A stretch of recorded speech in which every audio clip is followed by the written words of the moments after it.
Hi, VOD channel. How you guys doing? And welcome back to Phasmo. And happy October. Happy Spook Month. Let's get YouTube in here. Hello, YouTube. How are you guys doing? And welcome back to the live stream. And happy update month to everyone. The update is not today, but it will be this month. And they now have an official deadline. They cannot possibly delay it past this month unless... I don't know. Unless they want to make everyone very, very angry, so I'm assuming they're not going to be doing that. They have announced the console update will be coming this month. Now, they haven't said when yet, and we also got a teaser earlier today about something. I'll show you. They posted something on Twitter with this right here. They posted, this October, the Blood Moon rises with this picture. Don't know what this is. This might be a trophy. It might be part of the Halloween event. Not sure. But it does. I think my guess is that it's part of the Halloween event. Because they have been doing Halloween events every year since 2022, I think. So I think we're going to be getting another Halloween event with possibly another trophy to add to the collection over here.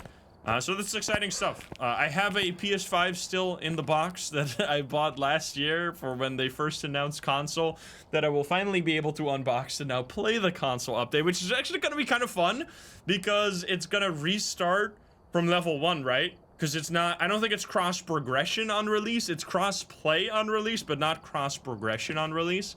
And there will be a lot more new players, so that's all exciting. Now, we're going to start off with the weekly today, then we're going to be, I think, comparing all the different difficulties. I don't really play on the different difficulties. I usually just use custom. But since there's going to be so many new players, we're going to go through all the difficulties, play a few games on them, and talk about what's different between them so you can pick the right one for you if you're going to be starting the game fresh when the console update comes out. And so they give it a donation. Let's just go say hi, YouTube, though. Here we go. Let's say hi.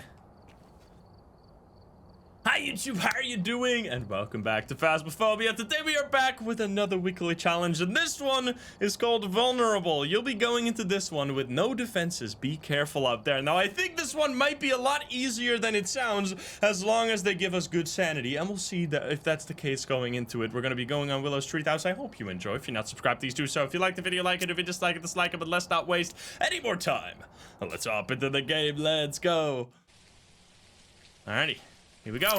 What do we have? We have 100% sanity. As I said, I think that's going to make this relatively easy. Obviously, we don't have Crucifix because that's defense. We don't have Smudge Sticks, nor do we have sanity pills, but we can totally do it just fine with that. We don't have a safety period either. We do have tier 1 stuff all around, it seems. That's a little rude, but we'll be all right with that. What do we have? Firelight. We got Robert. Incense. We can't do that, but we can't do EMF. Now, the trick with this one is going to be, I don't know what evidence they'll give us, hopefully all of it, is to just figure out the ghost before you have to get hunted, or if you get hunted, use the looping spots. We're on Willow. Willow has amazing looping spots. Yeah, tier 1 is a little stinky, but hopefully the breaker works. The breaker does work, so we can just turn on lights instead. That's a trick for you right there. I mean, everyone knows it, but if you turn on the light, you don't drop any sanity, so just keep the lights on and you'll be totally fine. I haven't heard anything yet. We could check if there's a cursed possession. I don't see that. We got all evidences. That would be making this a lot easier. We have Voodoo Doll, which does take sanity to use, but we're gonna do it because we're not babies. We'll see. I don't know if it's always fixed Voodoo Doll. Voodoo Doll honestly doesn't cost much sanity to get the ghost room. Let's see. I heard that. I heard that. Was that in this room? I threw something. I threw something extremely close. Was that this room? Hello, ghost. It sounded like extremely close, but it sounded like something. I guess it was this. All right, there you go. It's a bathroom ghost, as per usual. Only 2 evidences. We'll see. I had people say that there was all evidence. People said that there was 2 evidences. We're gonna find out ourselves here.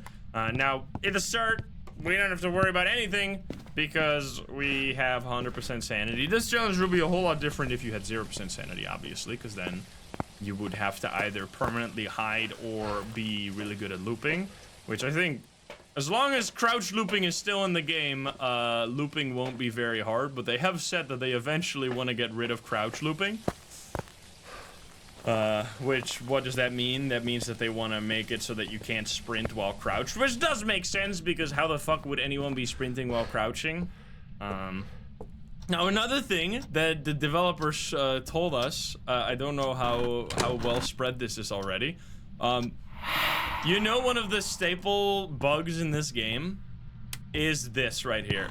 The fact that you can take a door and then just like walk into the door and destroy it, right?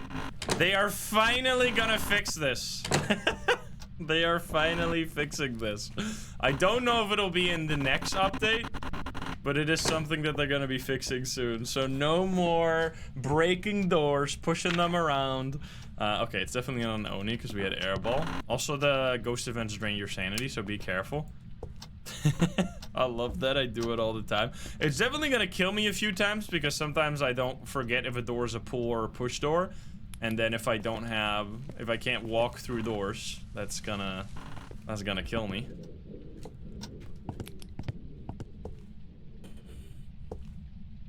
Excuse me? That was kind of scary. What the fuck was that sound so weird? Where are you? The sound like it was hunting, yeah. Where are you? But it wasn't. Are you here? Are you close? Where are you? Are you here? Are you close? Are you friendly? Alright, let's see. We have cold in this room, and we see cold breath as well. I was probably not in time for the fingerprints, but I'm not seeing orbs. I can do spirit box here. Where are you? Are you here? Are you close? Are you friendly? Are you French? Where are you? Are you here? Okay. Seems like we're not getting any evidence. What's up with this ghost? This ghost is absolutely spamming ghost events. Holy, this could be a day, maybe? This is, very active. Let's see what our sanity is. Our sanity... Why didn't I walk up to the ghost there right away? I'm trying to keep my... This is something actually really important to keep in mind when you don't have sanity pills in this challenge right here, is that ghost events drain your sanity. So, but only if they touch you. So, if a ghost is a ghost event and it just stands still somewhere, just stay away from it until it disappears. It's like it never happened. But if you walk up to it, you'll lose like 10 to 15% sanity. Which is going to be pretty bad. We're going to take this one, and then I guess some salt so we can get fingies. And we have everything in there. Yeah, I don't think this will be a shade. I guess we could rule that out. Maybe we should, after the salt, we should grab a photo cam as well. If it's just going to do so many ghost events, we could easily get a phantom photo, potentially. Tomorrow. Tomorrow will be scary. Can you give us a sign? Dots flashlight only challenge. I don't think it's even in here. I think it's only this room, like the ghost room at least. So I'll put this in here. Is it gonna be freezing? Don't fall underneath the map. It is 3 degrees. Yeah, it's definitely not an Oni. Alright, place that right there. And you give us a sign, Robert. I don't think it's spirit box. If it's all evidence, I'm gonna rule out spirit box, which I'm gonna assume for now. We'll obviously still want to hunt eventually, but I'm trying to play this in a bit of a way that you would play it if you want to be safe. Because once you get hunted in this, you're never gonna be safe again. We have fingerprints. And we have writing. Okay, well, that went very fast. We have writing and fingerprints, which leaves us with demon or myling, unless it's spirit box, in which case it will be a poltergeist. Myling demon. Let's think. That would be freezing. That's a lot of feet. For free? What would it be? Not dots, so it can't be dots. Can't be ghost orbs. It would be I think this is a demon. Okay, this was definitely a relatively dangerous ghost for this challenge. And it played it really well. Like, if this ghost was a player, I would say high MMR player right here. Because you saw how it walked. Oh, sorry. I thought you said something to me. It just walked into... Okay, the hunt was pretty short. It walked into the basement here. stepped over here, which made the sound muffled because it was on a different floor. That's where it hunted, which makes it less noticeable if you're not paying very close attention, and then I could have easily gotten destroyed. You got to keep in mind that it's better. People used to ask me all the time, how do you know the difference between a ghost event and a hunt? You shouldn't be assuming anything. You should just saying that every single thing that happens is a hunt, and then eventually you'll learn through like many trial and errors which ones are like what you can, how you can distinguish them for yourself. But me just telling you like, if the doors don't close, it's probably a hunt. That doesn't always apply, because earlier in this literal round right here, we had a ghost event that sounded muffled without any doors closing. It was far away, and I assumed it was a hunt by run, so I ran away, but it ended up being a ghost event. Don't see any shame in that. You gotta, it's better to be safe, especially if you don't have any smudge sticks on you. So yeah, that was a demon. Obviously, by the fact that it hunted super early, we only lost 35% sanity. We're gonna hop back in there. So yeah, if you're gonna get one of those early hunting ghosts, this is going to be a little scarier, because you don't have any way to bring your sanity back up, but as long as you just pay attention to the chart, the early hunting will usually help you out. If it hunts from really bad spots, it could kill you, but that's actually like the main way veteran players die. At least I die almost exclusively by ghosts starting hunts in places I don't expect. Like if the ghost, if I'm, for example, let's say that we have, oh, hello there. I'm actually gonna run for this. Let's say that we have a ghost in the garage, for example. I stand in the doorway towards the kitchen, and then it suddenly hunts in the kitchen behind me, and then I have a really short grace period that I might accidentally run into it and then immediately get blown up at the start of a hunt. And the other thing that kills you sometimes is that when you smudge a ghost, it will randomly start walking around. If by pure bad luck, the random walking around is exactly the path that you're taking to escape the ghost. Oh wait, it touched this, right? Yeah. You will just die. You have to like adjust where you're running to, but sometimes you can't really do that, and you're just doomed.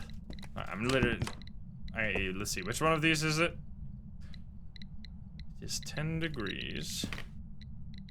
Colder here, so it's a, no fingies. Yeah, that should be, unless Obake. It seems to be colder in this room. The EMF sounds like a Geiger counter. It's not. I wish that the tier 2 and especially tier 3 EMF got a cooler sound. The sound of the EMF 5 on the tier 3 is kind of pathetic.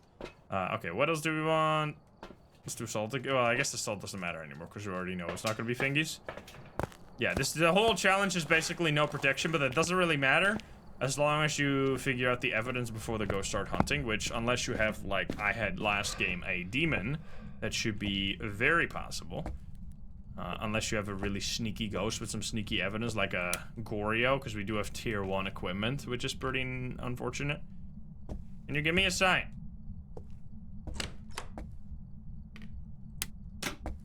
Let's see. Nothing. The fuck was that sound?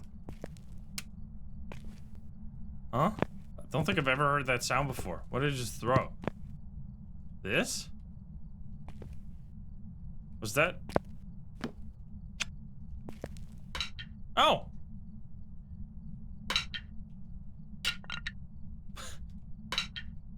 New sound? Kinda nice.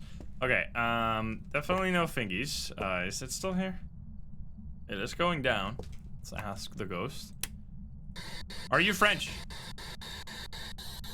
Where are you? Are you here? Found far from their home. Okay, spear box. Another door touch. I mean, it's definitely no fingies, right? Okay, no EMF yet. Check for Orbeez. You can just take it nice and slow. I'm assume the sanity drain is going to be maxed out like usual. Oh, there's Orbeez as well. All right, so then we know this is the ghost room. We have Mare, Yokai on Rio. Which we know it can't be UV, freezing, ghost riding, no EMF. So dots, freeze, wait. Yeah, dots, ghost riding, freezing. Or it could be, no, it can't be Mimo because then it would be UV. If it was a Mimic. That's the thing you gotta keep in mind is that on the lower difficulties, the Mimic will show all of the evidence, including the ghost orbs. Crucifix we can't do. We can't do the Firelight though. And then I guess we'll do another writing book. What difficulty? This is the weekly challenge. Honestly, weekly challenges like this I highly recommend. Because they're just like a free way to play on a fun map and get 5,000 bucks. And we have writing. And just like that, we got a mare. So this is what I wanted to show you. I didn't get to show it last game because we got hunted early enough. But this is basically, as long as it's like a speedrun challenge in a way. You have to try and be fast. See how crazy, even without really turning on the lights too much, I still have 90% sanity remaining after figuring out the ghost. We'll do a start with a hunt next time. We'll start with 0 sanity by just using the voodoo doll, I assume. But yeah, that's a good showcase of how easy it can be if you just speedrun for the evidence. That was a literal 5-minute game. Alright, so this round we're gonna be crazy. Because I've already shown you can figure out the ghost fast. That's a different animal. I don't have any smudge sticks, so it doesn't matter. Imagines Dio right away and we win. Be careful. The goat is hunting.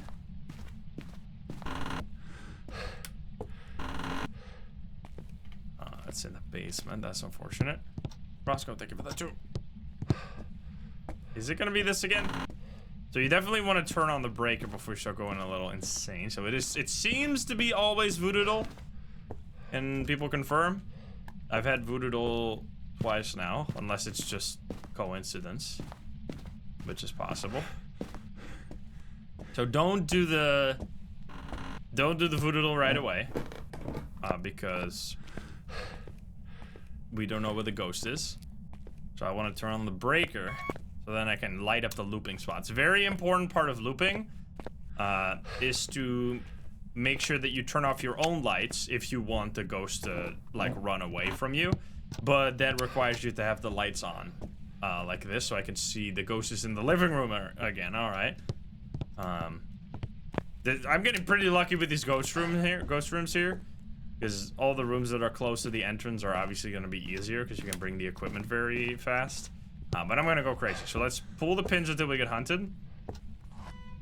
Oh, it's actually there. Fuck.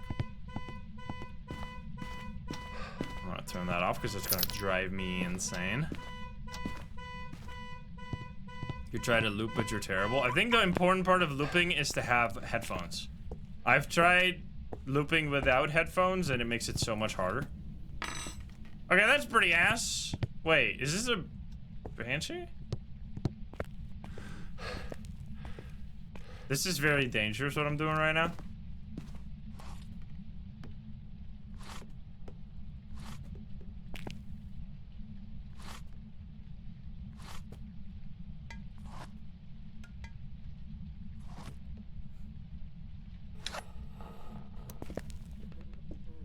Normal speed.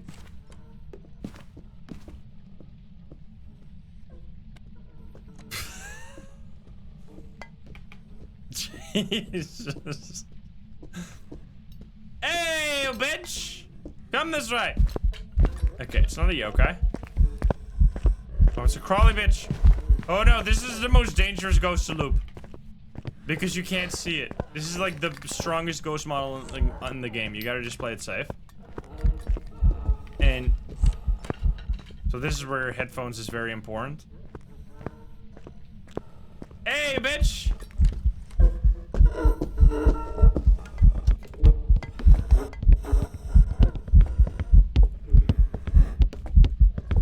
What the fuck? You saw how much harder that is?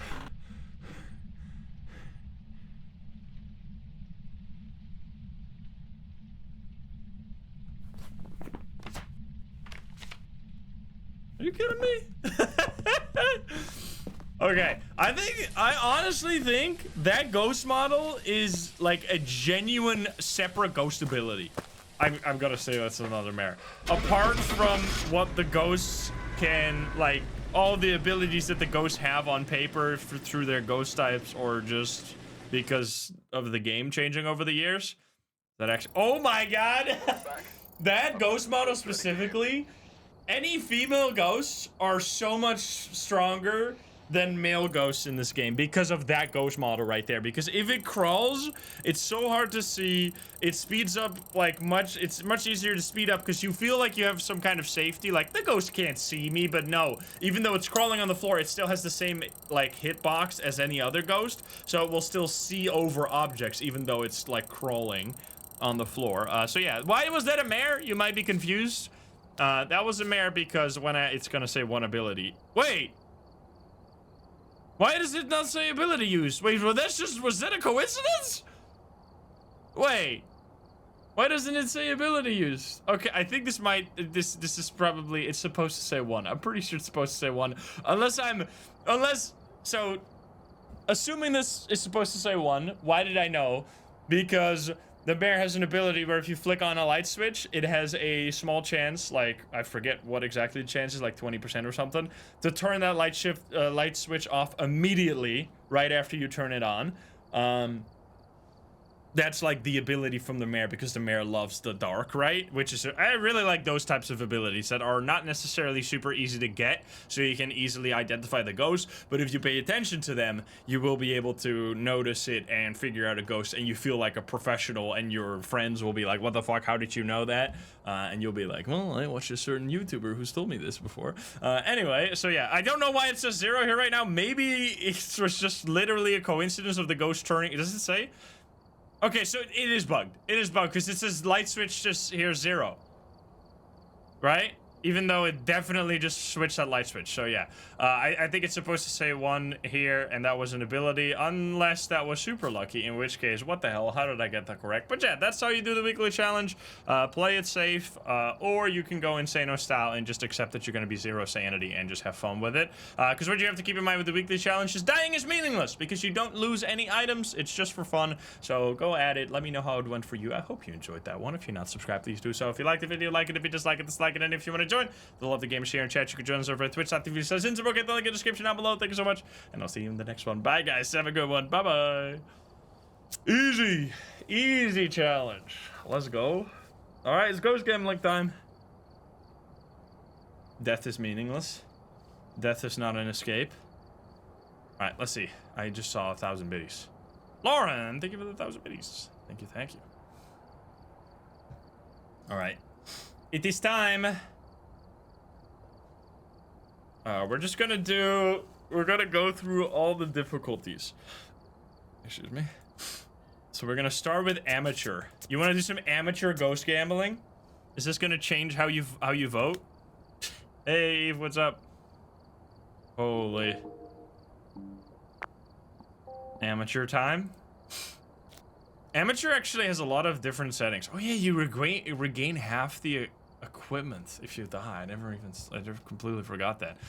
Okay, so let's go say hi, YouTube. Here we go. Hi YouTube, how are you doing? And welcome back to Phasmophobia. Today, I want to do something that I almost never do, which is playing on amateur as well as all of the other difficulties. Since it is the month of October now, the update will be coming very, very soon. And that means with the console release that a lot of new players are going to start their Phasmophobia journey. And you might be wondering, if you're one of them, what difficulties should I be playing? What is the difference between all of the difficulties? So I thought we'd just play through all of them in this video, and I'm going to talk about what is the difference between them, why should you pick this one over that one, what is all the differences, and I really hope you enjoy that. If you're not subscribed, please do so. If you like the video, like it. If you dislike it, dislike it. But let's not waste any more time, and let's start on amateur, the easiest difficulty, which I haven't touched in a really long time because it is really low rewards here, but it is by far, at least in my opinion, the way how you should start playing Phasmo, because Phasmo is incredibly complex, and if you don't start with amateur, you're going to be very confused. Let's read what it says here. Recommended for new ghost hunters, as I say say as well. It will give you a long setup time. I'm also going to talk about this in the game, so don't worry about it. A long grace period, very short hunts, extremely short hunts. The sanity pills will be extremely effective, and you will this is something very unique to amateur. You will get half your money back in case you die for all of the equipment that you brought into the game. On most of the other difficulties, you will just lose literally everything you brought into the map, which is extremely punishing. So yeah, what do all those settings mean? This right here is what they talked about, right? The setup time. It is a 5-minute setup time in which we're completely safe. Now, I already see chat talking about this. We quickly need to spin as well, because I forget. They love their ghost gambling. We're going to spin just so chat has something to vote on. This will be the ghost that we're going to hope it will be today, and they'll get to vote in chat with some imaginary channel points whether or not they believe it will be an Obake or any of the other ghosts. Don't worry about that, though. Let's see. I need to get the poll up for myself. You guys are just addicted. You guys have got problems. Fake internet points.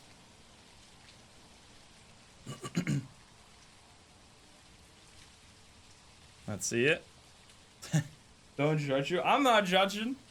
I'm just talking to a potentially entirely new player who's never played Phasmo before, and it's just like, what is this? What are they doing?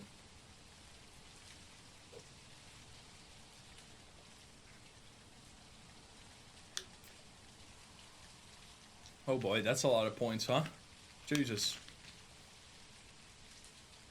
2 million? Go doubters.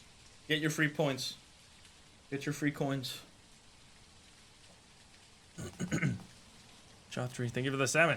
Thank you for everyone subbing, by the way, in case I missed anyone. Holy shit. This is crazy. Whew.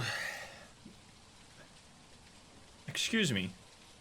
They just voted 20 million points on doubt and 2.3 million on that this will be specifically an Obake. We'll see about that. Let's find out.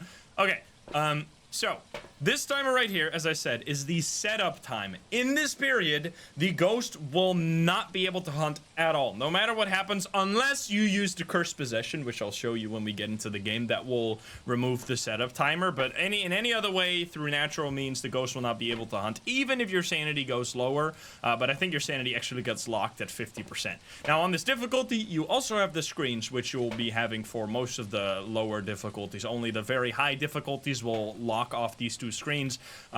This will give you information about what the ghost is doing in the house, and this will give you information about everyone's sanity. Now, because I'm solo, it's only showing my sanity here. This is extremely important, especially the average, because as soon as the average goes below 50, almost every ghost will be able to hunt, at which point you're going to have to bring some defensive equipment in there, such as smudge sticks. Now, other very important things is that it will tell you, this is actually not that important, but it will tell you right here what the ghost responds, who the ghost responds to. If it says everyone here, that means that even if everyone is in the ghost room, you can still use the spirit box to get a response. If this says it responds to people who are alone, you need to isolate everyone out of the ghost room and just have one person in there talking on the spirit box before you get a response. Otherwise, it won't work. Now, when you're playing single player, that obviously doesn't matter. Now, I'm going to quickly grab my list because I had a little cheat sheet here for important stuff. Oh, what I found interesting is that I'm just going to go in there as well while we're talking about this.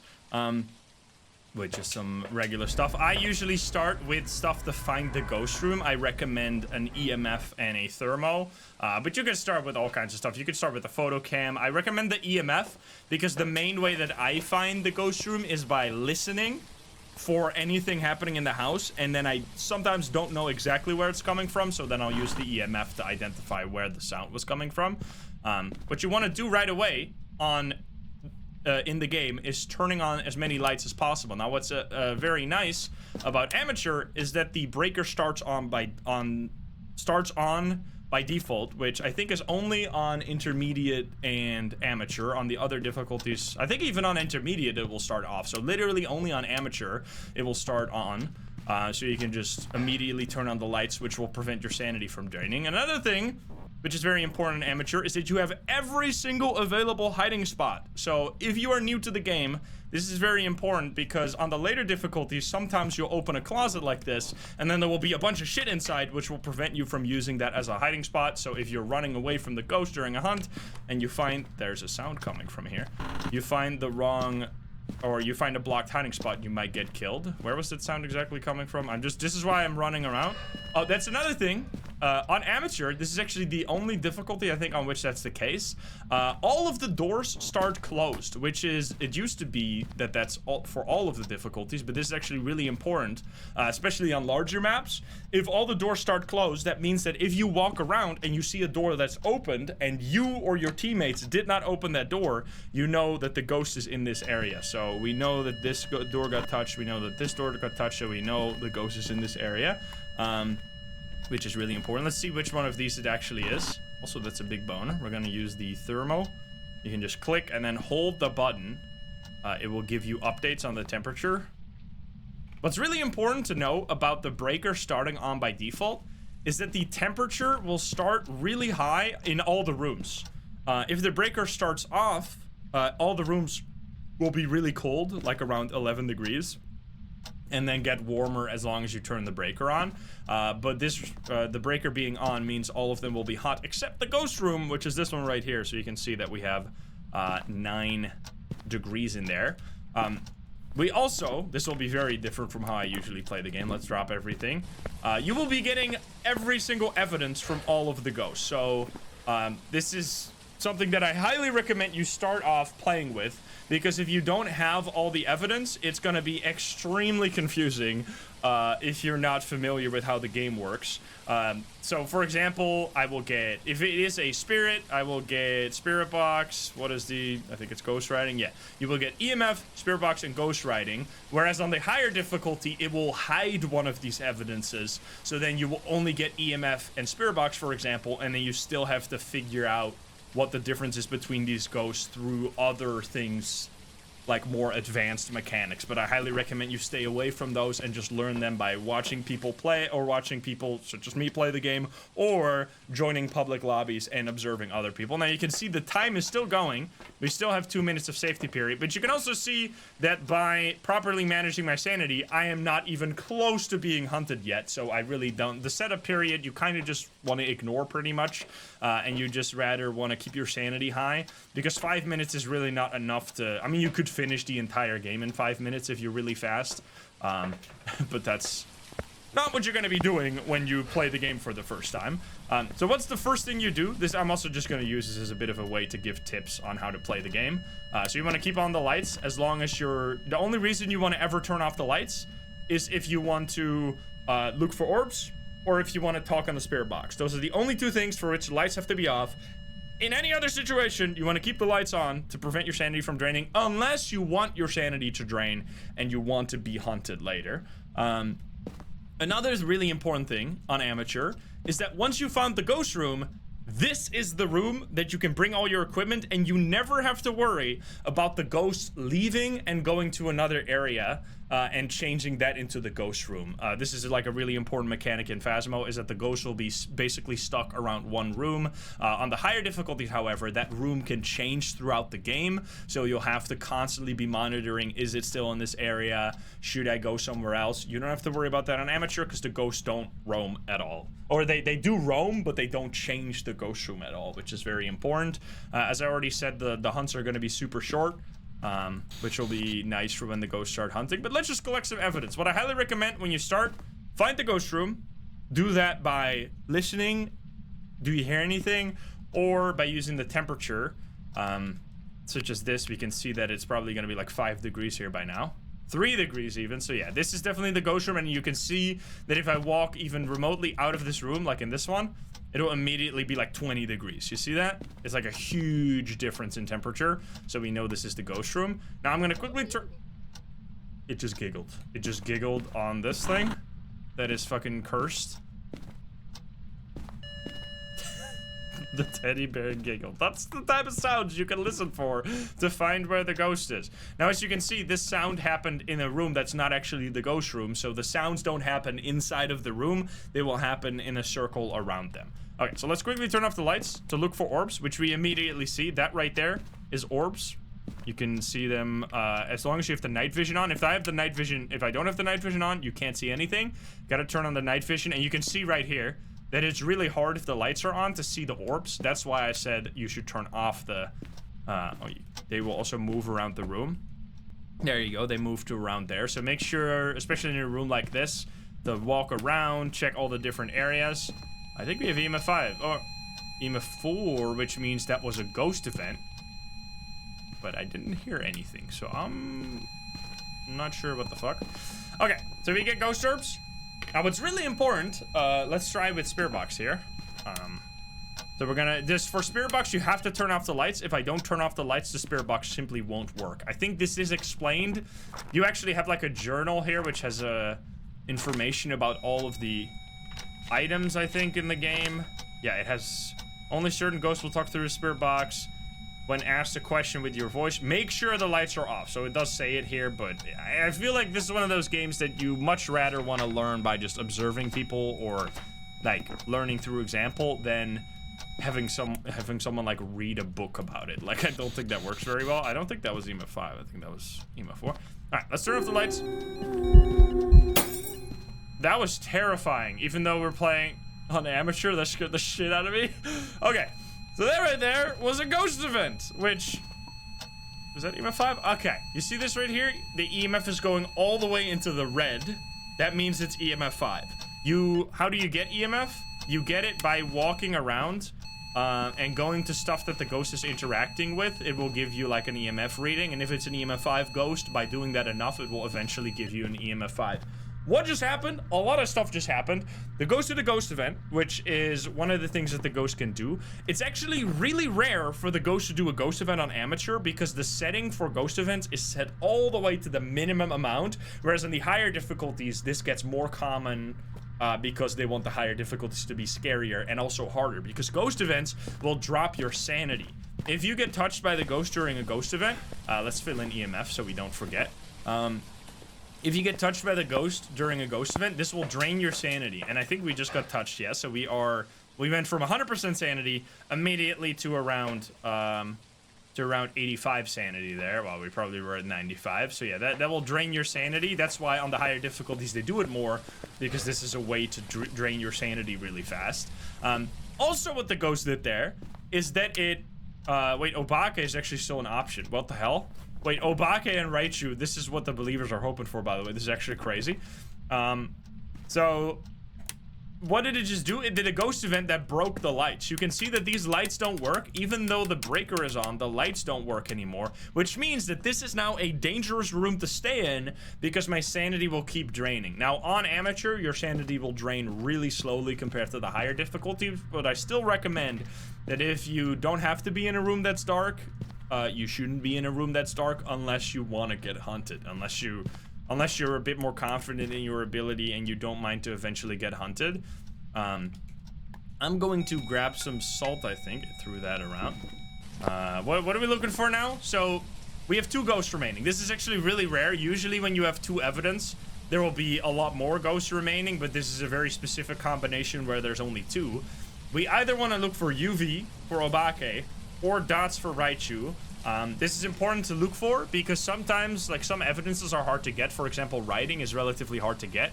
If you fill it in here, you see that there's not a single ghost with this combination.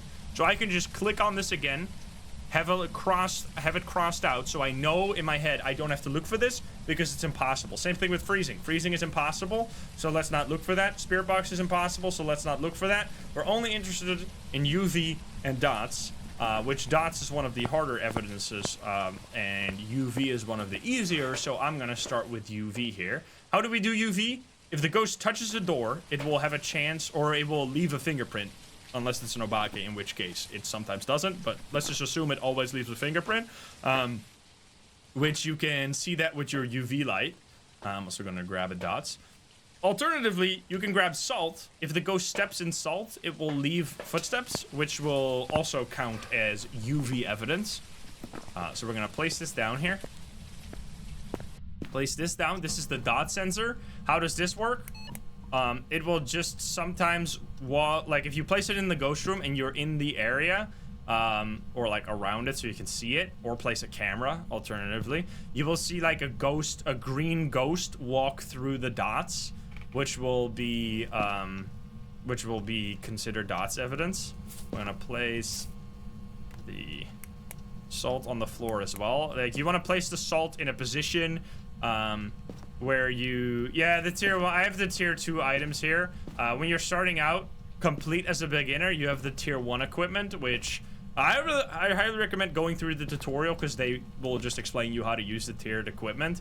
But you have a flashlight instead. You have like a little flashlight which you have to shine around. You can also place it, so you would like place it over here, for example, and shine it into the room. This actually might very much be an obake, which would be extremely exciting for the believers here. Let me see if I'm forgetting anything. We have a setup time. Oh, the pills. That's not another important one. You have sanity pills, so let's see what our sanity is right now. I should probably stick around. It might step in the salt. Let's just quickly check though. Oh, we can check that door. Yeah, you're right. Which door did it just touch? I'm yapping too much. Don't know which door it just touched, but we're gonna use the UV. Oh my god, it's actually an obake.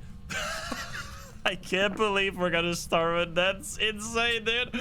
Okay, so that's incredible for the believers. Let's go. The believers are gonna be very happy with it. I'll show you the payout after the game here. Also, it stepped in the salt, but I'm not seeing the footsteps right now, but we saw the fingerprint on the wall. This is something that's really important about the lower difficulties. I'm gonna step in here because I want to play safe. Is that if you get a ghost to touch the, like if it touches a door and you don't get fingerprints on it several times, you can, oh, we get footsteps here. You can see that there's footsteps as well. That also counts as UV. If it steps in the salt and then it walks around, but there's no UV, like on the floor, you can rule that out because all the evidence will be provided to you by the ghost. If you don't see an evidence, you can actually rule that out, which you can use to find the ghost as well. Because, for example, let's say that we knew that it's not freezing, we knew that it's not spirit box, we knew that it's not dots. That would have already given us basically the ghost we were looking for, even though we hadn't found a single evidence yet. So yeah, ruling out evidence can be extremely important. However, some evidence is really hard to rule out, such as dots, for example. Spirit box you can rule out relatively effectively by just talking a bunch on the spirit box. Same thing with ghost orbs. If you don't see it, you can rule that out. But anyway, that's pretty much all you need to know for amateur. Another thing, well, the last thing, is that there is a cursed possession, which is this thing right here, but it can be different, or it will be different every round. You will get a different cursed possession. I recommend, when you're starting out, not to touch these, because they are they are risky. They will usually lead to hunts, and if you don't know how they work, you're gonna piss off your friends. You're gonna potentially kill your friends. You're gonna kill yourself potentially. So I would just recommend not touching them. What I would recommend though is grabbing a photo cam and taking a picture of them, because it will give you money. It will give you money. It will say music box here. You can let's see. We can also take a photo of the salt here. We have a picture of that. Picture of this. It touched a door, or it touched a window, or light switch. Sorry, my brain. So I'm gonna use this to make it show up and then take a picture. We're gonna also take a picture of this. You can also throw this on the floor and then just take a picture. You can take a picture of the fingerprints, and I can take a picture of the interaction. What else can we do? Do we have another fingerprint somewhere? We don't. I mean, that's already a lot. We should take a photo of the bone right here. Almost forget that. Boner. We get another door touch. That's huge, because that means we get yet another picture and another interaction photo and another fingerprint and another interaction. Okay, this is usually not how it's gonna go, but I just wanted to show you stuff you can take photos of. So yeah, I just literally speed ran that. We didn't get the ghost photo. Let's show you a bit. So this is where you would bill as a new player. As the thing you should be going for as a new player is learning how to figure out evidence, learning how to identify the ghost. If you have identified the ghost, just move on with the, like, leave but I can show you the stuff you can do once you're a little bit more familiar with the game. We're gonna try and do all these objectives. I have to be low sanity, I have to capture a photo of the ghost, and I have to repel the ghost. So I'm gonna have to grab the equipment needed for doing this, which is a smudge stick to repel the ghost. I already have a photo cam in there. This is a smudge stick. You won't be starting with this when you start out anyway. You don't have sanity pills, you don't have smudge sticks. So you're not gonna be able to you're not gonna be getting these objectives anyway, because they don't provide them to you unless you have the evidence, unless you have the items required. How do you use the music box? I can give you information about all the cursed possessions we're gonna be getting throughout this video. You need to have some sanity. I should have some sanity. I didn't check, but I should have some sanity right now. You're gonna start it, and then you're gonna walk up to the ghost room. You're gonna hear us singing. So let's start it. You're gonna hear singing. We're gonna walk up to the ghost, and then it's gonna do a ghost event. As long as it's working, sometimes it breaks. Okay, so this is a worst example because it's breaking right now. It's supposed to do a ghost event and then walk up to the music box. This is why I recommend you don't use the cursed possessions, because they will sometimes bug out, and if you don't know how to identify the bugging out, you will just be extremely confused and then get instantly killed by the ghost, which is very bad. Yeah, it's gonna start the hunt now. We're gonna do it throughout or during a hunt. We can though, because oh fuck, we have perfect. We can't do the ghost photo because I already took too many pictures, but we can at least show you how you can take a ghost photo during a hunt. Can you hunt me? Wait, it didn't. Are you kidding me? It didn't even work out. Okay, you can't delete them because they're 3-star photos. Okay, let's just forget about this. I'm gonna show you how to do the objectives in a later round. It bugged out. Don't worry about the music box. It's supposed to, when you walk up to the ghost, start a ghost event and then go into a hunt, but this time it didn't do it. We are low enough sanity for it to eventually hunt us. So you know what? Whatever. We can do it during a hunt. We can get the this repel at least. I can show you a little loop. How do you want to be safe during a hunt? You want to hide. You want to hide? Oh god. Don't do what I'm doing here, which is playing a lot more risky and running into the ghost. Hey, can you come over here? Hello, hello. So if you have your equipment on, by the way, the ghost will detect that during a hunt. So make sure to turn it off. I am going to smudge the ghost. I'm literally... Oh, that was so short. I forget. Holy, so that's a good example of how short the hunts are on amateur mode. Did I even get it? I did get it. That's incredible. How just like a 15-second hunt. Holy. Okay, so just hide, run to a hiding spot, close the door, turn off your equipment, and that should keep you safe during a hunt. But if you have to do some objectives like this, repel the ghost with incense while it's chasing someone. You have to use a smudge stick while the ghost is actively chasing you or your teammates. So that's why I wanted to do that real quick. So yeah, that's just a showcase of on how to do that objective. I can't believe we got an Obake right away. That's incredible. That should be, unless I messed it up. There you go. That was a believer victory. Let's go. Now the main thing, why do people not all play on amateur if it's so easy to win the game on this? Because higher difficulty, higher risk, higher reward. The amateur difficulty has a 1x multiplier, and the higher you go, you can go all the way up to a 6x multiplier without even using the custom difficulty. We're going to be seeing that throughout this video. So yeah, it's the way you should start. In the early game, you're going to be leveling up fast anyway, but I would recommend as fast as, like, if you start to do a few rounds on amateur and you win a few, you could already consider stepping it up to intermediate, because that already will double your reward. So yeah, that's a showcase of amateur. It took us 18 minutes right there. You have a lot of stats here that you could look through if you're just interested in what was his contract, what did the ghost do. You can see that there was never any favorite room changes because it doesn't do that. Now, I really want to see the payout for the believers here, because that is crazy. We have 2.5 million points payout to 3 people here. I'm sorry to the doubters, immediately losing 20 million channel points. Holy shit. All right, so now we're gonna respin for the believers in a moment here, but we're also gonna be stepping it up. So this was amateur. That's what you should start on when you're new to the game.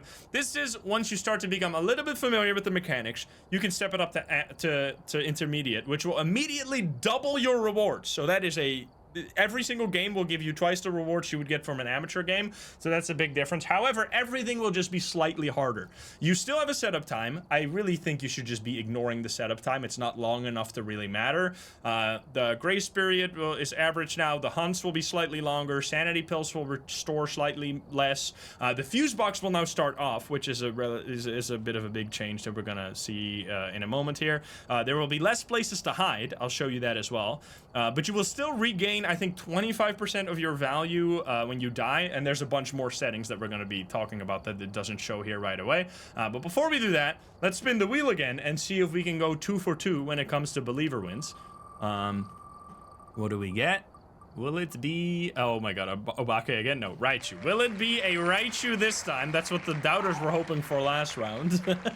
Okay, so let's hop in. We're gonna do this. I'm not just gonna play all of them on Tanglewood, but I will play on small maps because I highly recommend when you're starting out to stick to the small maps. Don't go to Maple Lodge, don't go to Camp Woodwind, to Prison, to Sunny Meadows. Leave these maps alone. Just go to Tanglewood, Edgefield, Ridgeview, Willow Street House. And honestly, I would recommend just going to Tanglewood, just so you get the gist of it. But Willow Street House is another really straightforward map that you can definitely go to. I should also upgrade some of my equipment. This is the shop right here. I can give you a quick rundown of how this works because this can be very confusing as well. This is the loadout screen. This is where you can buy items and upgrade them. So this is the tiers. There's different tiers. You will start off with everything tier 1, but you will slowly, through leveling, unlock tier 2 and tier 3. You can upgrade that. So if you see an arrow like this, that means you can click on it, and then there will be an upgrade available here. You can buy that upgrade and then go back to your quick loadouts over here to change it from tier 1 to tier 2. Same thing with the motion sensor here. I can upgrade that as well. We're going to upgrade that. Now, you won't be having this right away because it takes quite a bit of leveling up before you unlock all the items to begin with. But this is just for when you get to it. You'll be able to do that. And you can add more or less of an item, such as if you want to get an extra... if I want to take headgears, for example, you can click here on the plus and the minus, and it will just add them to your loadout. But because I'm solo, the headgears doesn't do anything, for example. So yeah, that's the shop is much better now. It used to be really bad, but it's a lot better now. What do we have? We have Julie Young. Let's see if we can do these. We can definitely do these. We have Repel, which is what we did last round. We have Escape the Ghost, which means just being seen by the ghost and then escape it. So not dying. And then we have to use the Crucifix, which I'll show you. But first I want to see what the believers are doing right now. Are you guys going crazy again? We keep believing. Okay. We have 2.3 million still, 3 all-in still, and 20 million. It's pretty much a repeat of the last round, so the doubters are still very confident, which makes sense because they have the odds in their favor. So I'm just going to keep starting with the equipment that I usually start with, the EMF and the Thermo. Now, the equipment will look slightly different depending on the tier you have, but they will also always be in the same spot. So just take this one and this one, whatever they look like for you. Because it also depends. If you're playing with a friend who has all the tier 3 equipment, you will be seeing different stuff as well. Which I definitely recommend hopping, because even if you're playing on console, should be crossplay available. That's what the developers have said. So you will just be able to play with all of your friends who have already played hundreds of hours of this on their computer, who already have all the equipment unlocked, so you can literally just hop into a game with them, which is very exciting. I love that there will just be more people now that will have access to Phasmo. What is one of the differences between Intermediate is that now, when we hop into a map, the lights will be off. So we have to find the breaker first. Every map has a few breaker spots. One of them in Willow is this garage here. But what you can do alternatively, especially when you start out and you don't know how the game works yet, you can use the map screen over here, which I'll show you, because obviously I know where they are, but you won't. On this difficulty, the breaker will be shown on this. This is the ground floor. You can click up and down. There's no up floor, but there is a down floor. You can see right here, this symbol means the breaker. In the basement, there will be a breaker right over there. So that's where we're gonna go. I highly recommend rushing to the breaker right away, turning that on. Why? Because if you're in the dark, your sanity will be draining, so make sure that you have at least one person of your team go to the breaker, turn that shit on immediately, so that everyone can turn on light switches. Now, what you do have to keep in mind is that turning on too many light switches will break the breaker, because that's just like, I think it has to do with performance issues. If people turn on too many lights, the game will start lagging for people with lower end computers, so they've made it so that if you turn on too many lights, they will start, or the breaker will go out. So just make sure that if you leave an area forever, to not leave the light on in that area. Now, what's a thing in this is that the doors will be starting open a little bit. So you can no longer do the same thing as in amateur, which is seeing that this door is open and then immediately being like, oh, this must be the ghost room. It could be, so we're gonna check it here because it could be the ghost room. Another thing that you have to keep in mind right now is that because the breaker started off, the temperature will also start lower. So this is 7 degrees, which in the last game, we immediately knew that was the ghost room. In this game, we don't, because we have to keep in mind that all of the rooms, such as this one, you can also see is 7 degrees. This one, you'll see is also around 9 degrees. So as long as you have the breaker on, the temperatures will rise. So eventually you'll be able to spot the really warm rooms and rule those out as the ghost room. Now, what you can do is close all the doors. If you see a door that's open and you test that area, oh, the ghost is not here, close the door, because then later if you come back and it's open again, you're like, wait a minute, so this must actually be the ghost room because I just closed those doors. You can literally just walk around. You don't have to listen for the ghost if you're like talking with friends or being loud like me explaining the game. You won't be able to hear all the sounds, so you can literally just run around with the thermo. Make sure to point it at the ground. Oh, you saw that blinking light? That blinking light means there's a ghost in this general area.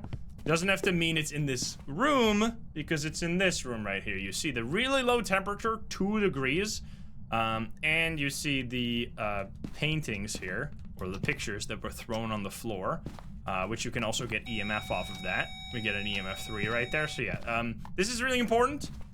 If you watched Phasmo a really long time ago, this cold breath that you see right here used to mean freezing temperatures. They changed that a while ago.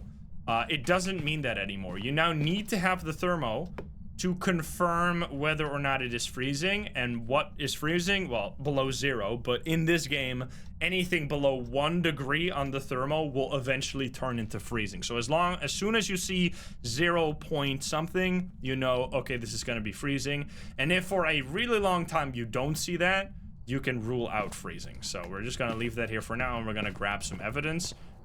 Always good time when you go back to the truck to do a quick check through all your through the situation. Right now you can see, is the ghost going crazy? You see that it's not the case at all. It's barely doing anything. Our sanity, it dropped a little bit on this difficulty. Our setup time is already over, by the way. On this difficulty, you will have on amateur, you had 100% sanity drain, like default sanity drain. On this one, you have 150% sanity drain. So 50% faster than on amateur mode, which is very significant. And then on the higher difficulties, it will be 200%. So it will be twice as much. Let me just grab this, and the video cam again. I personally don't use the tripod because the camera will become smaller. You can see this screen right here is very large. It's easy to see through. If I put it on a tripod, it's easier to place it in the room. However, while holding in your hand, the screen is slightly smaller. And you no longer, if you are used to very old Phasmo mechanics, you can now just look through the camera screen and immediately confirm ghost orbs. You don't have to place it and go back to the truck anymore. That is super old stuff. So yeah, you can now just hold it in your hand and look for the orbs that way. So we're gonna turn off the lights, look around. Orbs will always be in the ghost room. Which is also another way that you can find the ghost room, by the way. If you're playing in a team, what I highly recommend is that different players hold different items. If one person goes around with a video cam, they might spot orbs right away. Now, in this situation, I am not... Oh, hello. That's a ghost event right there. You can see the ghost was just standing still. The red lights mean that can't be happening during a hunt. When you get a ghost event, I would, unless you are 100% certain that it isn't a hunt, which right there we saw red light, we saw the ghost immediately, so we knew it wasn't a hunt. But I would just recommend to, when you're starting out, assume that every time you hear like ghost sounds, footsteps, lights flickering like that, that it will be a hunt. Because it is way better to be safe and run away than to assume something was a ghost event and then it actually ends up being a hunt and you get killed. Eventually you'll learn how to distinguish them so you don't have to constantly run away, but always when you're starting out, just run away. Play it safe because you don't want to die. The most dangerous part of a hunt is the first 2 seconds of a hunt. If you can survive the first 2 seconds, you usually survive the hunt. At least for me at this point, which I have 200 or 2,700 hours in this game. If I die to a ghost, it's usually because it hunts in a bad spot for me, it starts on top of me, and then I immediately get killed right at the start of a hunt. I didn't have a chance to run to safety. So immediately getting a bunch of distance at the start is a very important thing to do. It just turns on the television. Does that have UV? I actually don't know. I don't think it does, right? It doesn't have... Does it? Actually, I think it does. You can get fingerprints on the remote now, right? Or am I crazy? That's like a really, really new mechanic. So because we don't have it, I guess it's not going to be fingerprints unless it's an Obake again. It does in the center of the remote. So yeah, there you go. This is pretty rare. I think the remote is the only item that can give fingerprints. Other things you can get fingerprints is doors, light switches, and from salt you can get the UV footsteps. So what do we know right now? We know that it's probably not gonna be orbs. We're gonna turn off the light again, so you can click on the remote to turn off the TV. By the way, Windows as well. Yeah, Windows. Good point. So I'm not seeing orbs right here, and since this is clearly the ghost room because of the really cold temperatures, we are going to rule out orbs, which I'm sorry to the believers, that means it's not a Raichu, but I'm gonna focus on education here rather than respinning all the time, if that's okay. So let's check for freezing now. It is 1 degree still, even though the ghost has been in this area. Now, an important thing with intermediate is similar to amateur, the ghosts still cannot change their ghost room. They will, if you find the ghost room, such as in this situation, we know this is very cold, they can roam, which, what is roaming? They will just like walk around the map a little bit, but they will always come back. They will always come back to the ghost room and go again on a journey from there and then come back again. On intermediate, they cannot change their favorite room still. That is something that will be happening on the higher difficulties, which will completely change the way you play the game. Like, that is a huge game changer. That's honestly one of the things that I really feel like they should put in the difficulty settings, which I think they do in professional, maybe. But yeah, that's a very important thing to remember. So we know it's probably not going to be freezing. We know it's not going to be ghost orbs. So let's use some of the other evidence. We know it's probably not going to be UV. So we're already down to Spirit, Wraith, Dio. Let's see if we get Spirit Box. Where are you? So to use the Spirit Box, depending on your settings, this is very important actually. Let me turn this off for a moment.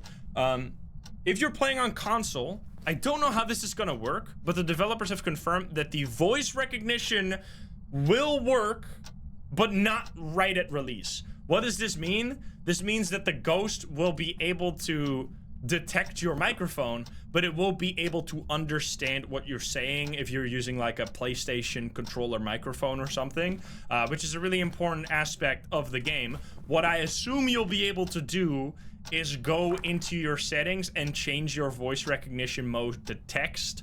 But what's really dangerous about turning it to text is that if you turn it on, it will give you this text prompt. However, now I'm stuck. I can't move away. I can't walk right now. I have to turn it off before I can run away. So if I'm about to be hunted, it's really dangerous to use this. So just keep that in mind. But if you're at high sanity, such as now, you can just turn this off and then go into this, click on it. You can see right there the X will show you if a question was detected, which it was. We just get a response right there.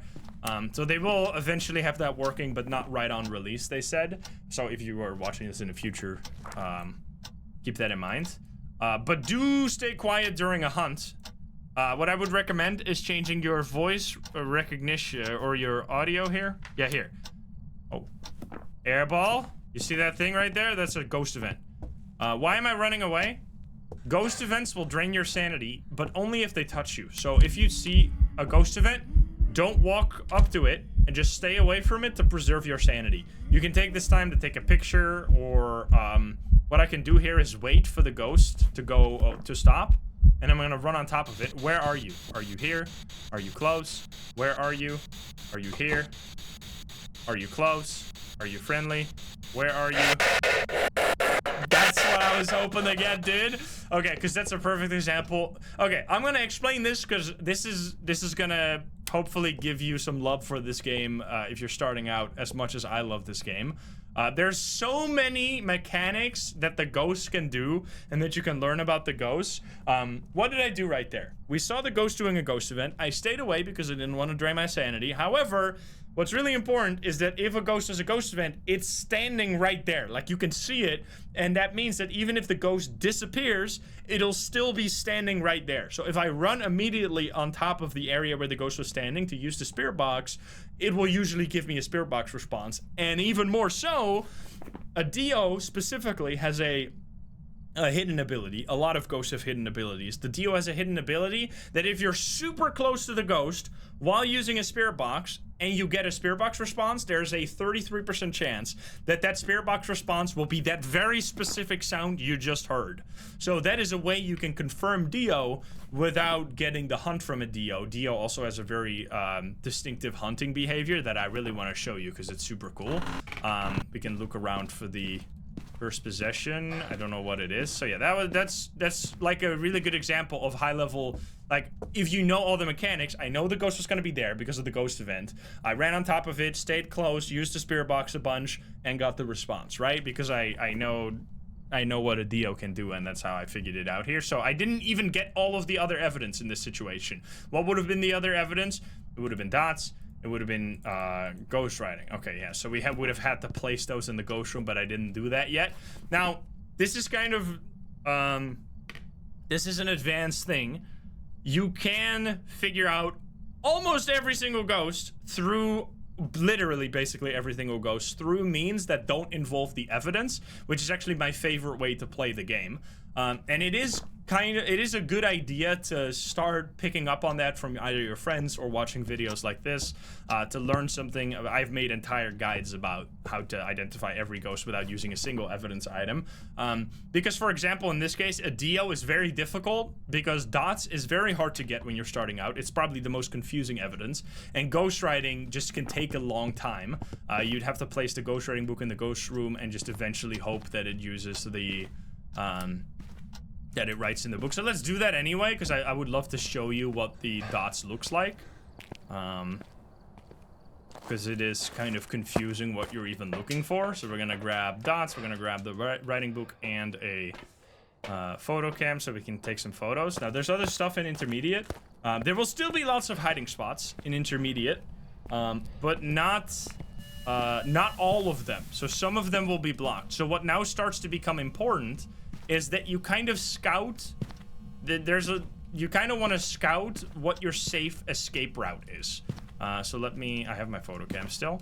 So you can check, for example, over here, we have a hiding spot. Envoy, thank you for the 5 gift subs, thank you. We have a mirror right here. This is a hiding spot. You can hide behind furniture. Sometimes this closet won't spawn here, but you have this hiding spot, you have this hiding spot. Like, there's lots of... Willow Street House specifically is entirely designed around furniture hiding instead of closet or locker hiding. There's no closet or lockers on this map. This is another hiding spot. This is somewhat of a hiding spot, but not very safe. As you can see, if the ghost decides to randomly walk this way, you will die. Oh, I can hear it writing in the book. So that's why hiding in more cornered areas is usually safer. So we just got it to write in the book. You can take a picture of that. It will say interaction, and then you can take another picture which will say ghost writing, as long as you're here as the writing is happening. And there's the ghost. You saw that right there? Okay, I'm so glad we saw that. So the writing just looks like this. It will literally just write in the book. The dots looks like that. Now this is easier to get once you have the tier 2 dots. With the tier 1 dots, you kind of have to hold that one and shine it around the room and just wait to eventually, hopefully, get the ghost or the ghost to do it. It'll just randomly do this. It'll randomly start walking around in like a green silhouette like this. And what's also important to know is that you can take a picture of this and it will count as a ghost photo. This is just a fun thing that I would recommend you like try out when you're starting to play this game, is to try and take ghost photos, because it's just a really fun thing to do. When you get a ghost photo, you feel like a damn pro. It just touched this. I'm gonna take a picture of this. I'm gonna take a picture of this, because even if it's wrong, I can teach you something else. Okay, now, so you can take a picture of items that were thrown. You can take a picture of light switches. Now, what you have to keep in mind with light switches is that if the ghost does a ghost event, and then it also turns off the light. Okay, well, you fucked it up because you just turned on the light again. But if... So, if it does a ghost event, that doesn't count as touching doors. It doesn't count as light switches, but, I mean, it literally touched the light switch right after, so then it did count. I would like to get a hunt from this ghost so I can show you what the Dio does during a hunt. Because I think they're extremely cool. What else do we gotta do? We have to escape, we have to do a crucifix, and we have to repel. And just turn off the breaker. You can see that all the lights are now off. I am going to run to the breaker to turn that on, and I can also get a picture from that as long as I'm fast enough. So I'm just gonna try and speed run over there to immediately take a picture. Did that count? That did count. Now, you have to keep in mind that interactions only stay around for a little bit. So you want to kind of be close to the ghost to take the pictures as you see stuff happening. So you can get the photos. Because if you fill out all the photos in the book, we would also like to find the bone if possible. You can get extra rewards. Specifically on lower difficulties, it's actually really good to learn photos. Because photos do not get multiplied with a difficulty bonus, which means that on amateur, they're actually an extremely large part of the reward that you're going to be getting. I'm looking for bone. I see it right there. That's a huge bone. You take a picture, you pick it up. Because you don't have a high difficulty multiplier anyway. Yeah, we have the mirror. I should take a picture of the mirror. So we just got the bone. We're trying to get all 3-star photos. The closer you are to an object, the better the photo will be. So in this case, I was right on top of it. Make sure that it's in the middle, and it will give you a 3-star photo. Now we're gonna have to grab a crucifix and a smudge stick real quick here, because we want to get the objectives. Oh, hi there again. This ghost is doing a lot of ghost events. On intermediate, the ghost events are a little bit more common, but not as common as on the higher difficulties. What you have to keep in mind is that you cannot take a second picture of the ghost. If you've already taken a picture of the ghost, don't take another picture, because it will literally count for nothing.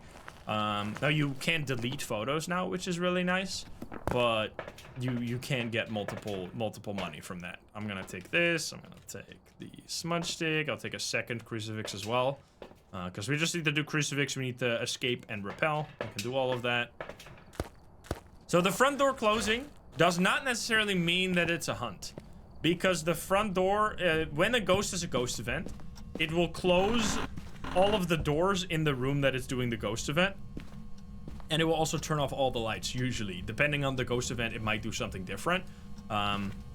So that means that if the ghost room, such as in this situation, the ghost room is the entrance, that means that when it does a ghost event, it will also close the entrance, even though it's not a hunt.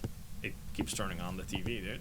You can take a picture of the TV remote here.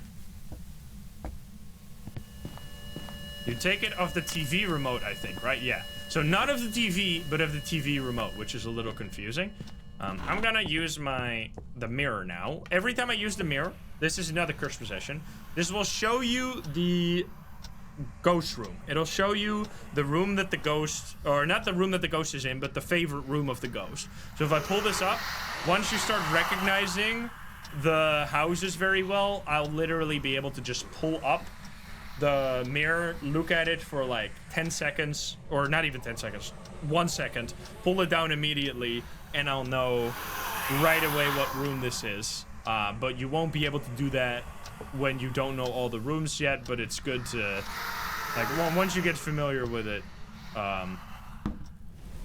you'll be able to spot the rooms easily. So that's what it does. It literally just shows you like a vision of the room that the ghost is in. Now I just used a crucifix. What is a crucifix? What does it do?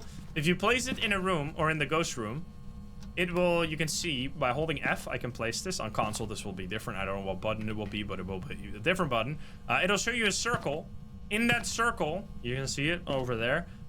If the ghost tries to hunt, it will be prevented from hunting and instead use up 1 charge from the crucifix. Now, if you have the tier 1, there's only 1 charge. The tier 1 only has 1 charge, so it'll immediately be broken. For the tier 2 that I have here, you have 2 charges per use. But I'm gonna take them out now because I want to get a hunt. The Dio is a very special hunt, which I think, if I remember, I don't think you can get Dios if you're just starting to play. The Dio, you cannot hide from this ghost. This is a very unique ghost. If I run away, it's gonna run really fast to find me again, no matter what I do. But the closer it gets to you, the slower it becomes. So you see how it's getting extremely slow when it gets right next to me. But no matter where you are on the map, the Dio will find the closest player to it, which is really important to know, because if you are hiding against the Dio, it will literally just find your hiding spot, walk into the hiding spot, and kill you in there. So you have to go to what we call looping spots, which is where you can run in a circle around an object, such as this right here. This is a looping spot. You can run in a circle around this while being chased by the ghost without like ever running into a dead end and getting killed. That's really important to know. It's important to slowly learn all the looping spots on the different maps. This one has the looping spot right here and the looping spot right there. This ghost is really spamming ghost events. I did all the objectives, right? Oh, I didn't do repel. Whoops, I was a little... Oh, we're gonna have to do it again. Let me turn this on. What's important to know about the cursed possessions is that when you use them with 0% sanity, they will break, such as this. They will break and then immediately cause a hunt, which is why I don't recommend using them if you're not very professional in this game, because you can sometimes use them far too long and then immediately get killed. I'm gonna smudge. Because not only do they start a hunt, they make the hunt longer, and they make the hunt start much faster.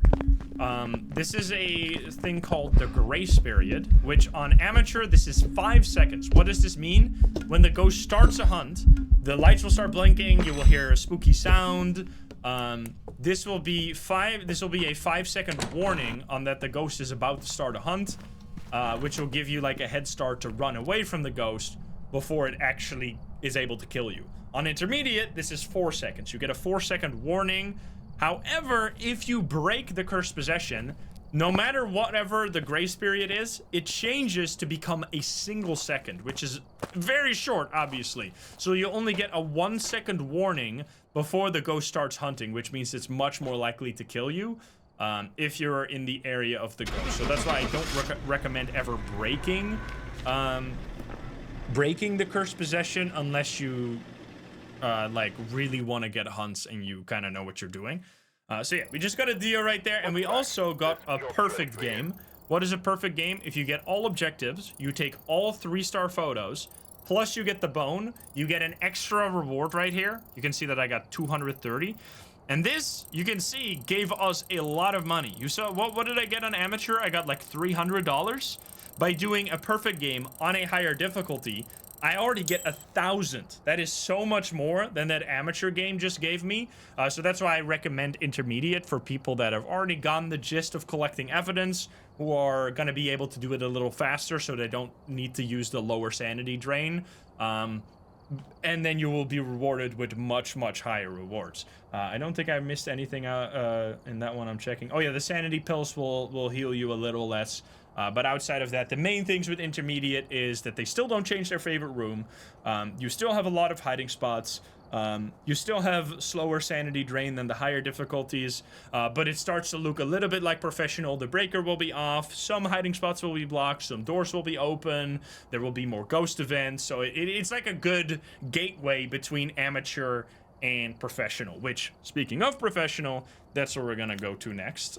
So let's hop into that one. Now, this is where this used to be the highest difficulty in the game for like the first 1.5 to 2 years, I don't remember exactly, of the game's existence. So I have played by far the most on professional throughout the years.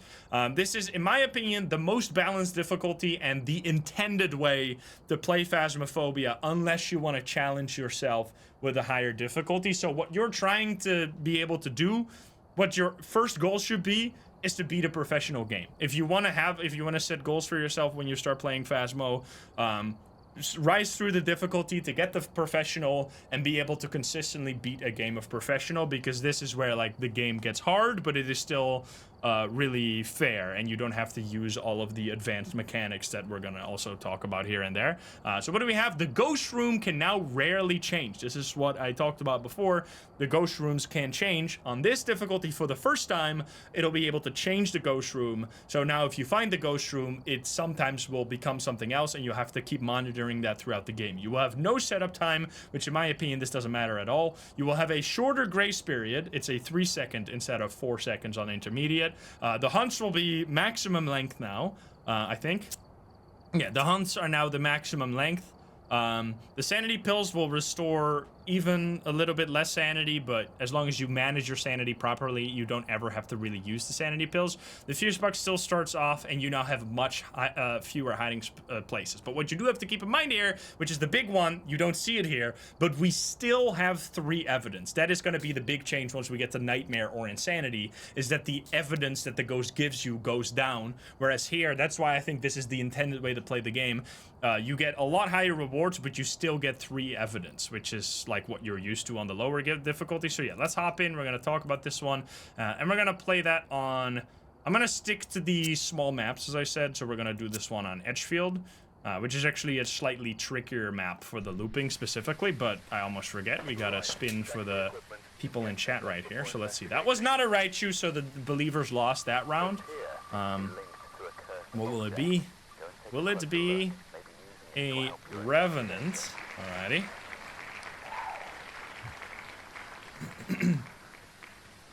Revenant will be sick.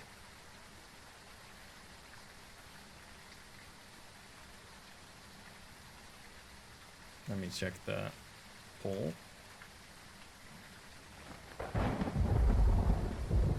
Yeah, Revenants are very fun. We're doing ghost gambling, and I'm doing like a semi, like, beginner's guide, I guess. I'm giving you like, what could you be like, if a new player starts playing the game, what are the different difficulties? What do they need to worry about? What should they be playing on?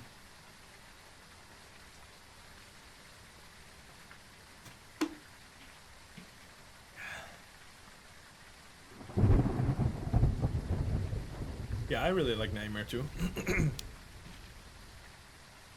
It's like it's more focused on the difficulty, not necessarily a full beginner's guide. Yeah, console update will be this month, so that's why a lot of new players are going to be playing, so they might need some tips. We have 18.5 million points on Doubt and 2.5 with 3 all-ins on Belief. All right, so professional is where it starts to become serious. The ghosts will not be messing around anymore. No setup time. You still have the screens here, but your sanity will now be going down at the rate that I am personally used to, because all the higher difficulties use the sanity drain, which is twice as fast as amateur. So you're going to be losing a lot more sanity than you're used to, which makes turning on the lights even more important. But as with intermediate, the breaker will start off, so our first thing is going to be to turn it on. Insane, thank you for the 10 gift subs, thank you, holy shit. So you want to check on the screen right here, where's the breaker? We can see that it is in the basement here, so we're going to walk into the map and immediately go to the basement. I can already turn on the light switches, even though it doesn't turn on the light, but once we leave the basement, the lights will, or once we turn on the breaker, all those lights will obviously immediately turn on. So it's this right here. There we go. So we have lights. So you can, it really doesn't matter that much that the breaker starts off by default. Oh, I heard a throw right there. It's in the kitchen, I think. And we get EMF 5 right away. Excuse me, we were looking for Revenant. Well, that's kind of depressing. I'm sorry to the believers. Okay, so sometimes you'll just get extremely lucky and immediately get an evidence from the EMF, which is good for us, not for the believers, though. And let's see if we can already check if this is the ghost room. Let's check in this hallway. So we have 9 degrees here, it's 7 degrees, 5 degrees in here. So you can see that it goes down pretty fast in the ghost room. So you'll be able to identify the ghost room with the thermo, but it gives you like a range. It goes up and down in a large area, but it will be going down over time. Let me see. So we have small chance now. So even we know that this is most likely the favorite room. However, it could change. It could. How does the changing work? I'll explain that now because that's something that wasn't relevant before. But it is an extremely important behavior of the ghost that you'll have to keep in mind if you're playing on these higher difficulties. I'm turning on a bunch of lights in the area here so I can stay safe. If the ghost, there's a difference between changing the room and roaming. Roaming is something that every ghost can do on every difficulty, which is that they just decide to walk around a little bit, which can be inside of the room. It can also be outside of the room in the adjacent rooms. Now, if it's on intermediate or amateur, it'll just walk around and then come back. If it's on professional or higher, Tumbleweed, thank you for the 5 gift subs as well, thank you. If you're playing on professional or higher, the ghost, while it is roaming, can decide to, wait a minute, I actually like this room a lot now. I'm gonna make this my ghost room. And then it will make this now the ghost room. So it will still be close to the original ghost room usually, but it will make this the ghost room then, potentially. This doesn't always happen. This is more likely to happen if you're at low sanity. If you have very low sanity with your team combined, it is more likely to change ghost room, which means that, once again, keeping your sanity high is extremely important because it's going to dictate a lot of the game mechanics that will make the game harder. You're going to be hunted more, you're going to be having the ghost roam around a lot more, so you just want to try and keep your sanity as high as possible. That's why I always say turn on the breaker right away. Now, I don't usually play this way because I know the game so well that I can, like, survive even if the ghost is constantly hunting me. But if you're starting out, I highly recommend you play it safe. So we're gonna place the book. We're gonna place the dots here. You can hear a sink. This is also something you can take a picture of. It's just dirty water. It doesn't have anything to do with the ghost. If you watched the trailer of Phasmo on the Steam store, you might... I don't know if they're gonna put that on the console store as well. I hope not. In the trailer, they say something about dirty water having a relation to what ghost it is. That is not true. They lied. That has never been a thing, even in the first version of Phasmo that came out 4 years ago. So yeah, they just put that in the trailer to, I guess, mess with the people that play this game. Let me quickly grab the UV because I heard it touch the door. So it's just an interaction the ghost can do. It's the same thing as if it was like throwing an object around. You don't have to worry about that. Which door did it touch? I don't know which one, but I can check both. I think it was this one. I don't see UV. I'm gonna wait for another one. Oh, it also wrote in the book. Look at that. You can see it did a whole bunch of scribbles in the book. So we had EMF 5, and we're gonna have ghost writing here. So we have spirit, shade, or miling. I wasn't in the ghost room when it wrote. What we're quickly gonna do, just for the people in chat here, is that we can do a quick revote. Because we have spirit, shade, or miling. But I didn't have UV, right? So it can probably can't be a miling then. Let's do spirit or shade. Spirit or shade, you can decide. Quick revote. I'm just gonna look away here. Dirty water gives, yeah, pretty good pay for a picture.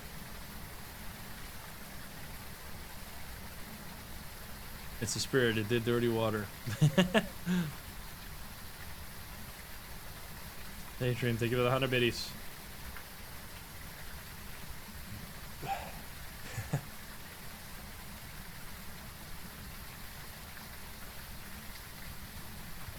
Okay, spirit is very popular.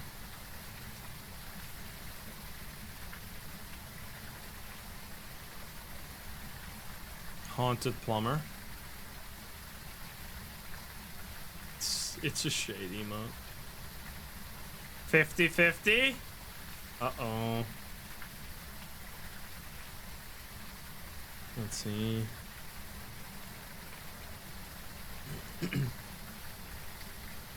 I'm just looking at my cheat sheet here for the different difficulties.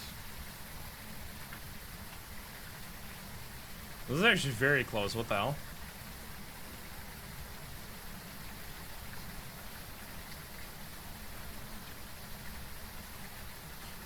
Okay, this is way closer than I thought, but chat is thinking here that it is basically a 50-50. 50% thinks spirit, 50% thinks that it's a shade. So we'll see what it'll actually be. Alright. There's some things you can, well, what do we need to look for? Let me see. So we need spirit box for spirit, or freezing for shade. So let's just grab the spirit box that we already have in there. We're also gonna grab the salt, and we need a firelight for the objective right there, and I'll grab a crucifix just in case.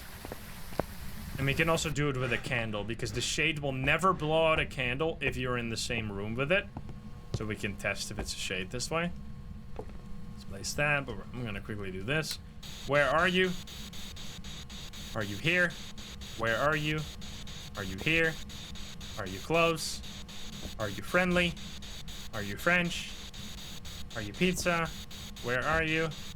So let's check, right? Is it... Wait, is it gonna be a shade? Yep! Alright, there you go. So we have minus 0.1 degrees, which means that it will be freezing, which means that it will be a shade. I'm sorry to the people saying spirit right there. Okay, so this is very important about professional mode, which is why I think that it is very reasonable in your maybe first... I don't want to put a time frame on it, because it took me a while to get good enough for professional as well. It's like something you don't want to rush it anyway, because the journey with Phasmo is just really fun. But it is something that you can realistically work towards just purely by yourself. You don't even need the help from the internet on how to learn all the different ghost behaviors. You can literally just get good at collecting the evidence and figure out every single ghost, because all of the ghosts will still give you 3 pieces of evidence, which they don't do on the difficulties that are going to come right after. So basically the first 3 difficulties are like amateur is just like a much slower paced version of professional. The sanity drain is much lower. The ghosts are going to do much less ghost events. They're not going to roam around that much. They're not going to change ghost room. You have all the hiding spots, but in essence, the way you play it is still very similar to professional, whereas Nightmare and Insanity are entirely different in the way that you have to play them, and that's how you usually see me personally play the game. So yeah, I think this is like the way that Phasmophobia was meant to be played. It is just find the evidence if you can find it. Sometimes the ghost will be roaming around, making it harder. We want to get it to blow out the firelight. I also would like to see what the cursed possession is, so we're gonna quickly look for that. I'm assuming it's gonna be upstairs, because I want to do some objectives here, so I can show you the value. We have a monkey paw. I can show you how much money you get from the different difficulties, and I also want to make sure that I compare them properly, so I want to try and get a perfect game if I can. So once again, for perfect game, I'm going to just place all this salt right here. I'm going to place it on top of itself. This is the tier 2 salt. It's a line instead of a single dot. In order to get a perfect game, you need to get the bone, all objectives, and all 10 3-star photos. So I'm picking up a bunch of salt to get those 3-star photos really easily. It blew out the candle already, and we still need to repel the ghost. We're gonna do that. Let me pick up the other salt. Easy way to get photos quickly is to use salt. You can place down salt on top of itself, so that the ghost, so you can see it already stepped in this. If the ghost ever steps in one of these, it will immediately step in all of them, which means that you can take like all of the photos at once. So in this situation, I can take, I know that it stepped in the first 3 piles of salt, so I can go 1, 2, 3, and then if it steps in it again, I'll be able to take the remaining photos. I would still like to find the bone. Let me quickly look around for that. We didn't find it yet, right?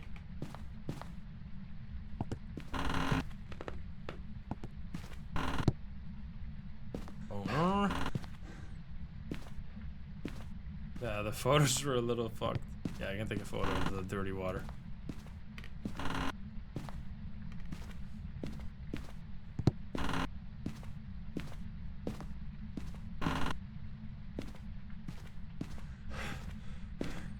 Was there a room on?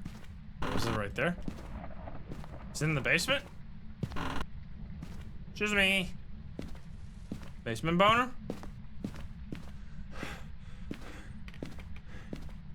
Sneaky boner. Yeah, we got EMF 5 right away. Maybe here. Ah, there we go. Okay, it's in the living room. Some bone, there's a random type of bone that will spawn. This specific one is usually the hardest to find because it's kind of small. Sometimes you'll have an entire rib cage, a hip, a skull, a spine. But this one in particular is kind of small. So we picked that up, we take a picture. Now we can also take a picture of the monkey paw again, which we didn't do, I don't think. Yeah, there we go. As well as this dirty water that we had. Usually, for interaction pictures, you have to take them right as the interaction is happening. For stuff as writing, salt, dirty water, you can take them at any point because they'll, the game will still count them even after a while. It did the piano. We should be able to take a picture here, but I might get a 2-star, which will allow me to show you how to delete photos. No, it's a 3-star. You just walk up close to it and hope you get the right photo. Let's use. Touch this door. For door photos, you want to take them where the fingerprint would be. And that can be different for different doors, so it can be kind of tricky. For this one particular, I know it is in the middle. So you can take a photo in the middle, but you can also just practice that. And if you, like, let's say I take a wrong photo. Let's say I take this photo a little too far away. Oh, come on. I can't fail, dude. Alright, I'm suffering from success. I meant to take a 2-star picture there, but whoopsie doopsie. If that was a 2-star picture, you will get a little garbage icon here, which you can click on and then delete the picture. I think if you're playing multiplayer, you have to vote together to delete the photo. Which I wonder what happens if someone starts a vote to delete a picture in the middle of a hunt. Will that, like, kill your friends? Will that, like, pop up a pop-up that has to be resolved before they can run away from the ghost? I hope it's not how that works, but that would be fucked up. No, that's not how it works. Nothing pops up? Okay. Okay, I never done it in multiplayer, so it doesn't work like that. Okay, so then you would be able to delete it and try it again. But anyway, we got all the picture right there. We still, however, need to repel the ghost, so we're gonna use the monkey paw. We have been getting different types of cursed possession, which is kind of cool. Monkey paw is very unique in the way that it works because it requires you to basically know exactly how to use it before you can even use it. If you go over here in your items overview, the cursed possession, the monkey paw will have these found wishes. There's I wish to see the ghost, I wish for activity, I wish for sanity, I wish to be trapped, but it doesn't even say here what they do. And if you are starting out the game, it won't say anything here because in order to fill in these wishes, I think you have to go to Sunny Meadows and find little cards in Sunny Meadows with the wishes on them to add them to your book. So yeah, that's kind of fucked up. So the monkey paw is by far the most confusing cursed possession to use, but it allows you to do cool stuff such as I wish for sunrise weather. You can literally change the weather with this thing. I just changed it from rain into sunrise. Look at that. Now, other stuff I can do is all of this right here, but some of these are better than others. If you want to get hunted with the monkey paw, I usually say, I wish for sanity. I wish for sanity. There we go. What does this do? This sets everyone's sanity in the game to 50%. No matter what it was before. If it was higher, it will make it lower. If it was lower, it will make it higher. And then it will also change the room of the ghost. So this ghost will now no longer... We'll change ghost room from there to be somewhere else. Which can be kind of scary. And it will make your sanity drain a little faster from then onwards. I'm gonna be over here in the dark so I can get my sanity to drain because I want to get a hunt. Now you can also ask to see the ghost or to I wish for knowledge, which will both... Can you wish for knowledge and walk outside? I don't think you can, right? Which will both trigger a hunt right away. but they're scary because they have other side effects, such as if you wish to see the ghost, this will actually, you can literally wish for it and walk out. Oh, I tested it. Yeah, we did that. I mean, that's kind of cheesy. We'll just do it this way. Now, what we have to keep in mind here is that we are dealing with a shade, which will only start hunting at 35% sanity, which is kind of annoying. But we can talk about stuff anyway.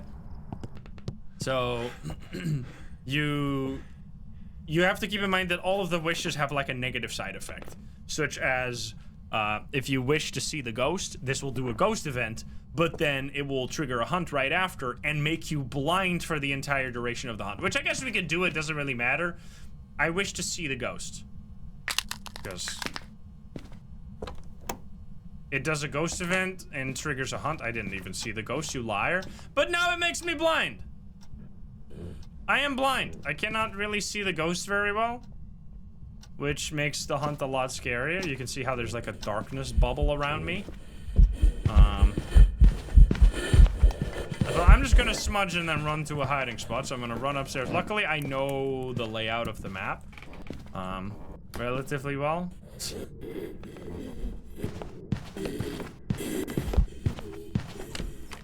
as long as you just sit in a hiding spot, what you have to keep in mind is that if you have your microphone set to open mic, if I'm talking right now, it would kill me. It would come inside of this locker, kill me, but I've set my microphone to push to talk. So that's why I'm not getting killed right now while I'm talking. Now, after the hunt, it will stop making you blind, so I can see again. I want to show you that here, this is what I wanted to show you. On professional, this is an important thing. You will have much less hiding spots. Now, you will still have quite a lot of hiding spots, as you can see right here. Both of these are available. Taking a shower right there. But you will still have quite a few hiding spots blocked as well. And this is what that looks like. So there will just be a bunch of debris in the hiding spot, which means you can't walk into it. So you have to find one that's open. Because if you run into the wrong hiding spot, you'll be stuck and you will get killed because you won't be, like, the ghost will just be able to see you. So you have to keep that in mind on professional, that there will be much less hiding spots than on the intermediate and amateur. But yeah, there we go. That should be, I smudged the ghost, right? Yeah, we smudged it, we took all the pictures, we got the bone as well, so that should be a perfect game. So you're gonna see that that is an even higher reward. So there, we went from 1,000. That was also what we got last round. Was we got a daily objective. You have daily objectives that you can see over here. This will give you, these are daily tasks. These will give you extra rewards. So if I buy an item at the store, I'll get $100 on my next contract. If I buy 3 of those, if I get the Ghost to Walk the Salt, I will get 100 reward at the end of my contract, and this will reset every day. So every day you can do new ones, and the weekly tasks are they will reset every week, but they're usually a lot they give you higher rewards, and they're also a lot harder to do, such as earn perfect investigation bonus. You have to do 5 of that, and then you get 500 additional money. Doesn't really matter that much. I don't even look at them at all. I just get them by accident, and I'll just take them as bonus money. So yeah, there you go. You get 1,300 for professional, which is a lot, but it really starts to get much higher from here. So that is the intended difficulty that you can get to by just learning how to get evidence, and eventually you'll be good enough to be professional and to call yourself an experienced ghost hunter. However, now we're gonna do nightmare mode. Let's first spin the wheel so that chat can already focus on that, which, by the way, let me show you the payout, because obviously people made 500,000 channel points right there. Sorry to all the spirit believers. There were 4 all-ins on Shade, though. Let's respin. That was not a Revenant. What do we get? Will it be a Shade? Are you kidding me? That's rude. Will it be a Shade again? All right, there you go. So now, nightmare mode. This is where the game changes because of this top line right here. The ghost will hide 1 type of evidence. This is such a big difference. Not only does this mean that you will only find 2 evidence, and thus always have to figure out some other behavior to really nail down the ghost. But this also means that if you don't find an evidence, you can't just go, oh, wait a minute, I didn't see fingerprints, or oh, I didn't get spirit box. I can rule that out in the journal, and like, let's say over here you get no spirit box, then you can immediately rule out all these ghosts. You cannot do that on nightmare mode because the ghost could be hiding spirit box. So this takes away a really important thing that you can do on any of the earlier difficulties. So you really gotta find the evidence. You can't just figure out the ghost by ruling it out. The ghost, so the hiding one evidence is the huge change. The ghost runes will sometimes change, so it will now more than often change. This one is said it can rarely change. This one is sometimes. There is no setup time at all, similar to professional, doesn't matter at all. The hunt grace period is now only 2 seconds. For professional, it was 3 seconds. The hunts are still max length, similar to professional. What's also really different about this one is kills increase the hunt duration. I didn't even mention this, but on amateur, intermediate, or professional, if anyone dies during the hunt is immediately over and that person will die, but all the other people in the game will be safe. On nightmare mode, the ghost can kill everyone in a single hunt. If you're all hiding in the same hiding spot and one person by accident leaves their flashlight on, it will kill the entire team in one hunt. So that is really dangerous if you're playing in multiplayer, and really important to keep into consideration that if you're playing with someone new who doesn't really know how the game works, you might want to leave them behind and run to a different hiding spot, or make sure to really explain them how to turn off their equipment and shut the fuck up during a hunt. Probably the latter would be the nicer thing to do, but just keep yourself safe. So sanity pills will also restore much less sanity. The fuse box still starts off, and almost no hiding spots. So yeah, big difference here. Hunts will increase duration, and the evidence will be hidden. Now, I remember, we're gonna do this on Richview. I remember when this first came out, so this is one of the newer difficulties. Oh, and this is also a big one. These screens are broken now, so you can't get information from this. I'll talk about that more in a second. I remember when this got first added, I was like, this is super hard, man. This is gonna like completely change the game. I don't know if I want to do this forever. Like, this is so hard.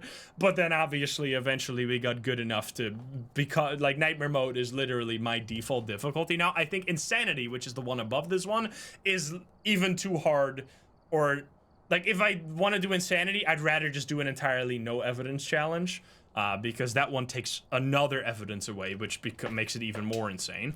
So yeah, the screens were really nice before, because they'll allow you to see what your sanity is. They allow you to see if the ghost is doing a lot of activity. Specifically the sanity, if you're playing in multiplayer, can be really important, because you know that you've been a good boy and you've been in the light the whole time, taking care of your sanity, making sure you don't get touched by a bunch of ghost events. But your fucking other teammates, they might not understand how the game works, and they might be running into ghosts left and right, staying in the dark, using tarot cards like idiots, and you have no idea what the sanity is. So, because in the previous difficulties, you could just see that and then be like, hey, what the fuck, Tim? Stop doing the tarot cards. Stop sniffing those tarot cards in the corner over there. Now you can't do that anymore. So you can't see whether or not someone's sanity is really low. So if you suddenly get a really early hunt, you might not be able to tell that that's an early hunt. It might just be one of your friends who nuked their sanity through some other means, either by being touched by the ghost or a special ability or something. So it just kind of takes away some information. Now, I will also be talking about the custom difficulty after we've gone through all the main difficulties, which this is something that I usually change. The custom difficulty allows you to tweak some of the difficulties. I personally don't like not playing with the screens, because I think it takes away a lot. I think it takes away information that is that you can use to like learn more about the ghosts, and it's just a more fun way to play, to have the information. So that's why I personally usually choose to play on nightmare mode. However, the only change being that I turn on those two screens. But yeah, we're obviously going to play with the default nightmare mode settings here. I want to quickly check what the chat has been doing here. They did 19.8. Mark, thank you for the 5 gift subs. Thank you. They did 19.8 million points on it being not a shade or mimic, and 2 million points on it being a shade or a mimic. All right, we have Edward Harris. We have photo of the ghost, incense, and witness a ghost event. All right. We're gonna grab, we already have the flashlight. We're gonna grab these two. So now, you still wanna, I don't think you'll see this anymore, right? Or do you still see this? So yeah, this is another change. I don't think it's set this on the, maybe it's set it on the difficulty. You will no longer see where the breaker is on the map anymore on nightmare mode. So now you just have to know where the potential breaker locations are and then just check them all to find the to find where the breaker is. There is, on this specific map, this is Ridgeview, there are 2 breaker spots in the basement and 1 in the garage. So I'm just gonna run to the basement first because it's the highest chance that it's gonna be here. So we'll check over here. This is a potential spot, which we found it right away, and we also...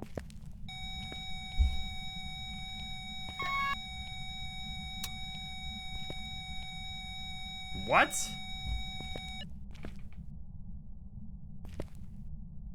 The fuck is that? I don't know what's going on there. That's kind of spooky. There might be an ability. I'm not sure. I want to just turn on the light and check for... Because if it's an ability, it would give EMF 2, though. How is it so warm here? Wait, how is it 19 degrees here? Oh, it's a touch the door, touch the door. Wait, did it just do your ability?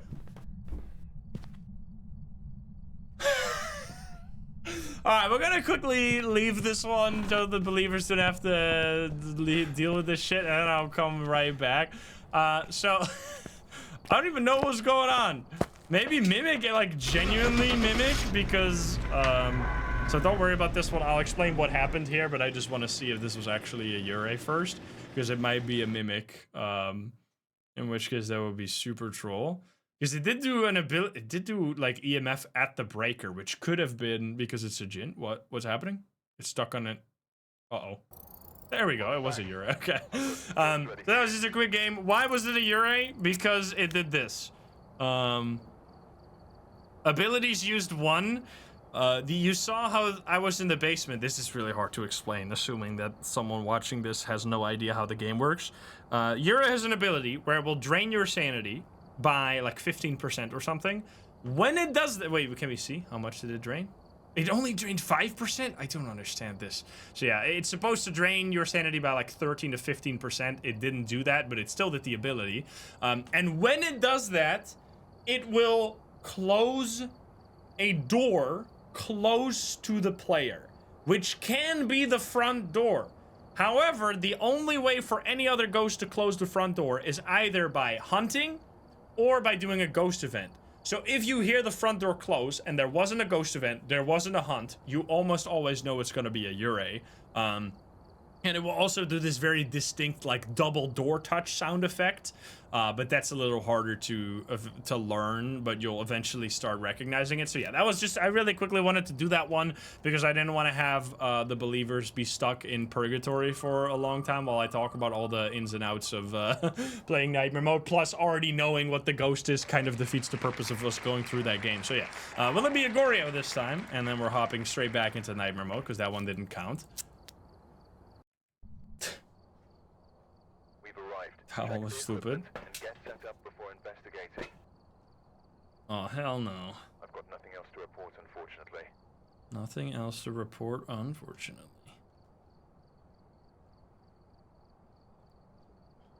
Lost 8K to a Goryo, I'm sorry. That guy is useless, yeah.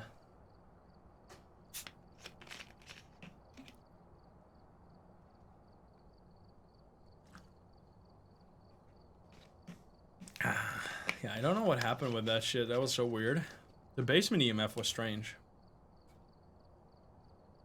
Did you explain why the ghost finds you behind the fridge? It shouldn't if you're not turning on your equipment, because that's a pretty good hiding spot.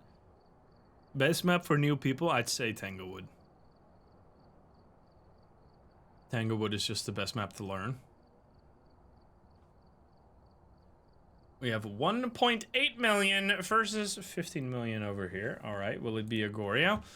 We have Ann Anderson, nice name. Escape the ghost, cleanse, and repel. How much money did I earn there? I actually didn't pay attention to that, but It probably was already quite a bit, because nightmare mode, you get, so amateurs 1 time, intermediate 2 times multiplier, professional 3, and then nightmare mode is 4 times multiplier, right? So you get quite a bit of money. You get 4 times the amount that you would get if you were playing an amateur game. I still think the difference between going from amateur to professional or, okay, intermediate is a lot bigger. So we immediately get the ghost room already. It's also a giant bone. There's no breaker here. The breaker can be in the garage, so it's gotta be in the basement. Let me quickly check for the breaker. You still want to, obviously now especially, since we're gonna be unable to check for our sanity, so we won't know if we're getting close to be hunted, because this is really important. On professional, if you see that your sanity is 60% average, you know, wait a minute, I might be getting hunted soon. I should probably grab a smudge stick, or I should probably set up crucifixes. The hunts can blindsight you on this difficulty because you don't know how low your sanity actually is. Let's see, what room is it actually in? So it was touching this door, it touches that door. It also, we have a board right here, which we can ask some questions to later, for the memes. I just want to check. It's touching doors again. 6 degrees. Turning off the light because of the ghost event. Okay, so it just touched me. That means I just lost 10% sanity, so I just went from 100% sanity to 90. We have to kind of keep a mental note of our sanity. It touched this door again. I should probably grab some evidence items, because it's already doing so much activity. The ghost will be doing a lot more ghost events. It's not an Oni. The Oni cannot do that airball ghost event. That's how you can rule out an Oni right away. But it will be doing less other activity. Now, from my experience, it usually does a lot of all activity on the higher difficulties. But in the settings, at least, it's supposedly doing less general activity and just more aggressive activity, such as hunting, obviously, because you're losing more sanity, as well as doing a bunch of ghost events, which will drain your sanity, which will cause more hunts, etc., etc. I don't know which of these rooms specifically is the ghost room yet, so let me check for fingerprints. We get fingerprints. Okay, what were we looking for? We're looking for Goryo, right? Okay. So that's our first of 2 evidence, we gotta remember. So we will only be getting 1 more evidence now. So we'll have to look for that. Now, there's one exception for that. That is the Mimic. The Mimic will still give you 3 evidence, because the Mimic has a special ability which makes it give orbs, even when the Mimic doesn't have orbs. That's just like a special ability that specifically the Mimic has to throw people off. I'm not seeing any orbs. Yeah, so Goryo will have dots if it is a Goryo. Oh wait, there's orbs. Okay, there's also a ghost right there. You see those orbs? They're in the dining, I think. So it could be either it is Banshee, Hantu, Obake, or it could be a Mimic, which we can try by Spirit Box, I guess. Where are you? Where are you? Are you here? Are you close? Are you friendly? Where are you? Are you here? Are you close? Are you friendly? Are you French? Are you pizza? Are you grandma? Where are you? Okay. I don't think that was a hunt. No, it was a... You always gotta play it safe, especially when you have no idea what your sanity is and you've been getting a bunch of ghost events. It just exploded the light. It's extremely annoying. Okay, so we didn't get Spirit Box, but it could still be Mimic because it could still be freezing as well. But let's just... So this is where you start to become... You start to make a lot more mistakes, because if you don't know, like, the Mimic specifically becomes more dangerous sometimes on Nightmare mode because it can throw you off thinking that you've already found all your evidence when you could potentially still have Spirit Box or freezing temperatures that you could find. But let's just focus on these guys for now. It can't be a Hantu, because Hantu has forced freezing temperatures because their ability is entirely... this is a thing that you kind of learn, or that you should know on Nightmare mode, is that some ghosts have forced evidence. So if you didn't find that evidence, it means it cannot be that ghost. These are the following. Hantu... Let me turn off the evidence that we have right now. Hantu has forced freezing. You will always have freezing if it's Hantu. So if you don't get freezing, such as in this situation where we have UV and ghost orbs, we know it cannot be a Hantu. The Obake has forced fingerprints. It will always have fingerprints. However, because of the nature of Obake, it can sometimes hide the fingerprints. So make sure to check for it relatively frequently because you might be missing it. The Goryo has forced dots. It will always give you dots. However, specifically for the Goryo, the Goryo has an ability where it will only show you dots if you're looking through a camera and there is no one in the room. So that is very difficult, especially for new players.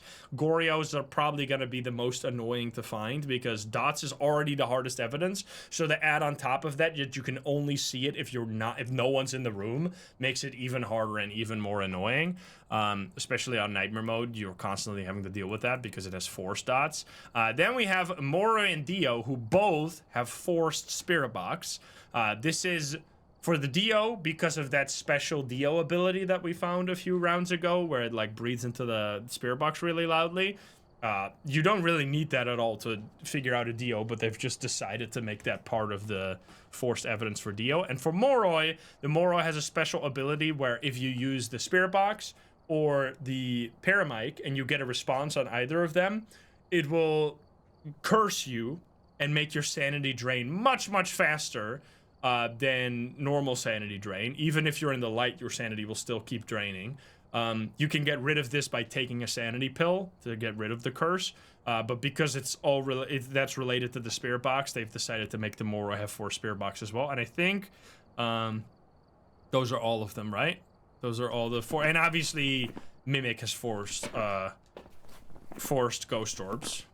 The Jinn doesn't have any forced evidence. Okay, anyway, what do we need to do here? So we were probably dealing with a Banshee or an Obake. Could still technically be a Mimic, so maybe the believers will get lucky. But let us focus on these two. The Obake, so now that we've gotten, let's assume that this is not a Mimic and we have found our 2 evidence. What do you do now? Because now, on Professional, you would just keep looking for evidence to find the rest of to find the remaining evidence and then figure out the ghost. In this situation, we have to know about these specific ghosts and their specific abilities and how we can rule them out without finding the evidence. I know this because I've played this game way too much, but you're basically gonna have to just learn that through observing others, playing with others, or watching videos about it. Obake, in this situation, is the easiest one to figure out. It has a special ability where either, if it's touching a door, it will leave a special fingerprint. We can find that. Or during a hunt, it will change into a different ghost model randomly sometimes. It will be blinking all the time, and then sometimes it will randomly change into a different ghost model. So what we can do is get a hunt, loop the ghost around a table, and then get it to change ghost model. Now, what's really unfortunate in this situation is that the ghost just broke our light around the table, which is awful because that means that we're gonna be that we're not gonna be able to loop it there very easily. So I'm actually gonna play this very safe, and I'm gonna take a sanity pill to make my sanity a little higher so we won't be immediately hunted. And I'm also gonna take a paramic because the Banshee has a special ability where if it does a sound on the paramic, it has a 30% chance to make a very special sound, similar to how the Dio makes that special spirit box sound. The Banshee has a special paramic sound where it will do a loud scream, a Banshee scream, thus telling you that it is a Banshee. If it is a Mimic, we'll be able to find another evidence at some point. Now, since this is rare, right, it only does it 30% of the time. It just did a ghost event again. I'm gonna quickly leave again and take another sanity pill. The sanity pills give you 25% sanity on this difficulty. So with 2 of those that I just used, I should be totally fine here. I should be at right around 100% sanity, but I just want to play it safe, right? That's the kind of the thing you gotta do on nightmare mode is you gotta play safer around your sanity because you don't know how much you have exactly. Because you can't check it in the truck. And since this is a lady, Ann Anderson, we might be dealing with the crawling ghost model, which would make looping so much harder because the crawling ghost model, you can't really see it when you're walking around. Let me check for freezing here because that could tell us that this is a Mimic. So now you literally just have to ditch evidence items unless it's a mimic, which it is. Okay, believers, let's go. Okay, so this is why nightmare mode is so much harder, because you have to know everything. It would be so easy here to know, oh, wait a minute, you only get 2 evidence on nightmare mode. Let me give up on collecting more evidence. But what you have to keep in mind is that if it is a mimic, you will get a 3rd evidence. So in this situation, it's actually UV and freezing, and ghost orbs are the mimic's ability. So that's why we had ghost orbs. So we actually do have a mimic here, so I don't even have to stay around anymore for another round. But I do want to try and get a perfect game here. So we're gonna run for the evidence items. That is actually crazy. I can't believe we already got 2 believer wins. We started with 1 and we get 1 right now. Don't pay it out just yet, obviously. Because I still want to do the rest of the game as well. How are we going to do this fast? We need to repel, we need to cleanse, and we need to escape. This is the perfect combination of objectives, because you can all do them during a single hunt.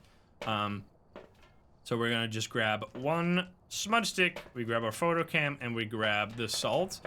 We're actually gonna grab all of the salt, because this will allow us to take a very easy 9 salt photos, which is a little cheesy, but I'll totally take it. We're gonna do 1, 2, 3, since we're just, oh, you can also take a photo of this, obviously. Boom. We're gonna take the rest of the salt, and then we need to find, or we need to break the board to trigger a hunt. All of the curse positions have a little, like, trickiness to them. So this one in particular, the bone is in the garage. Yeah, you're right.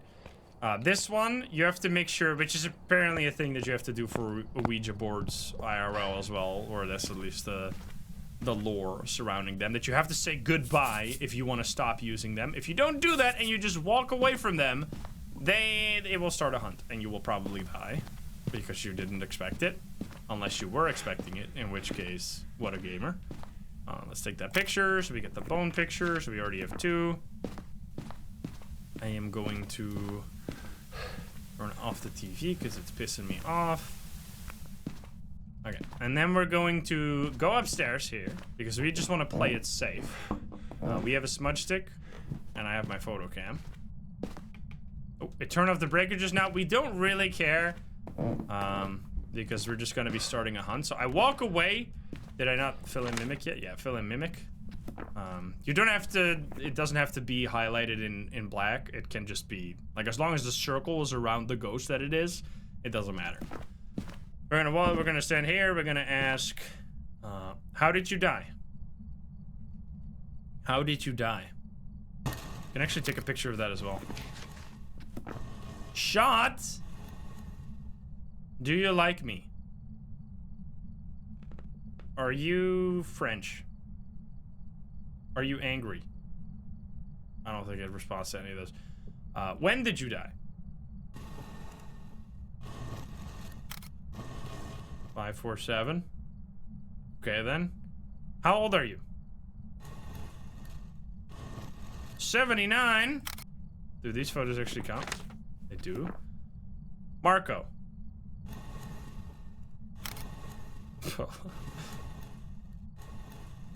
How many pickles can you fit up your butt? 0 pickles! What else? How do you feel?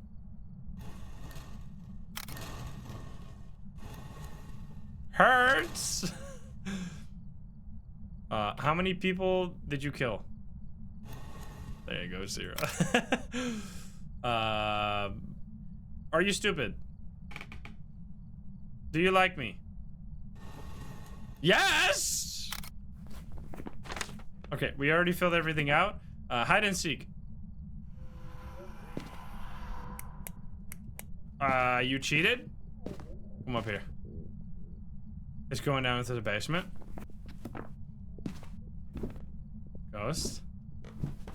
I need you to come out of there. It's in the basement. I have my lighter. Always make sure to check for a lighter.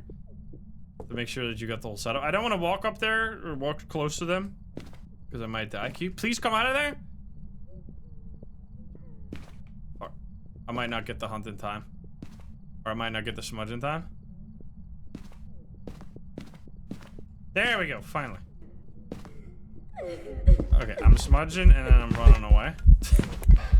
Okay, that was definitely risky because it's really hard to hear how close the ghost is to... when the ghost goes onto a different floor, it will become all muffled and stuff. So it'll be really hard to hear. Okay, the ghost stopped hunting. This is an important trick, by the way. If you can flick the light switches, that means the ghost is not hunting anymore because you cannot turn on any light switches if the ghost is hunting, even though the lights don't work because the breaker's off. That doesn't matter. The thing with nightmare mode that you have to keep in mind is that there will be much, much less hiding spots. Look at this. Almost every single one of these hiding spots will be blocked, except a few of them. So what you'll have to start doing is find hiding spots that aren't considered to be real hiding spots. Personally, for me on this map, that is this one right here. I have had a lot of luck just sitting in this corner here, even though like this door will block a little bit of line of sight. Unless the ghost really goes all the way over there in this room, you will usually be safe. And the other one, the big one that everyone uses, is the fridge. Is it hunting?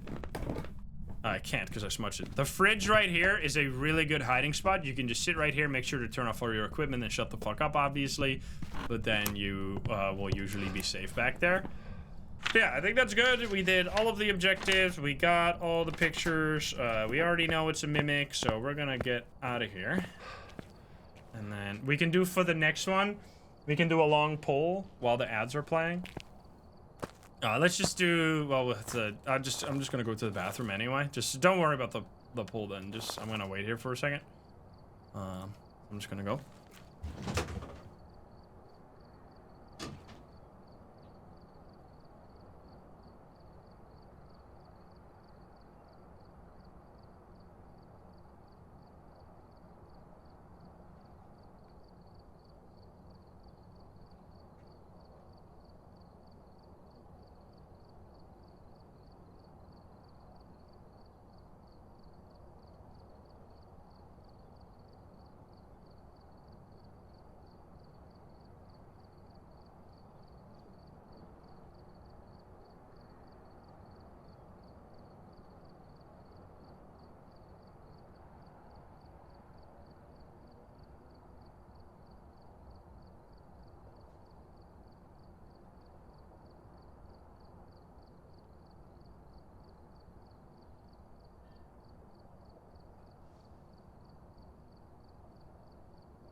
Abu?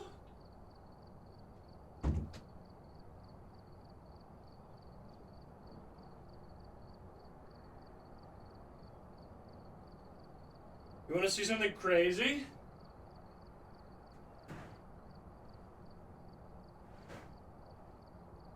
Holy. Look at this. Look at this guy. It's huge. Holy shit. It's a Coliseum, baby. It's actually massive. I built this. I fucking built this. Well, I just followed the instructions, but you can't really see it all too well. It's got like little trees in front. It is like by far the largest thing I've ever built with Lego. Crazy. It's also insanely heavy. I gotta post that on Twitter. Cat bed. So yeah, that's the one I was talking about. I worked on that for like the last week and a half or something. Whew. Are we good? We're good on ads. We're good on ads. I don't have cats yet, no. Ah, we did everything.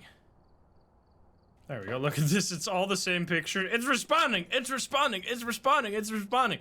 It doesn't matter. There will be a this will change down the line.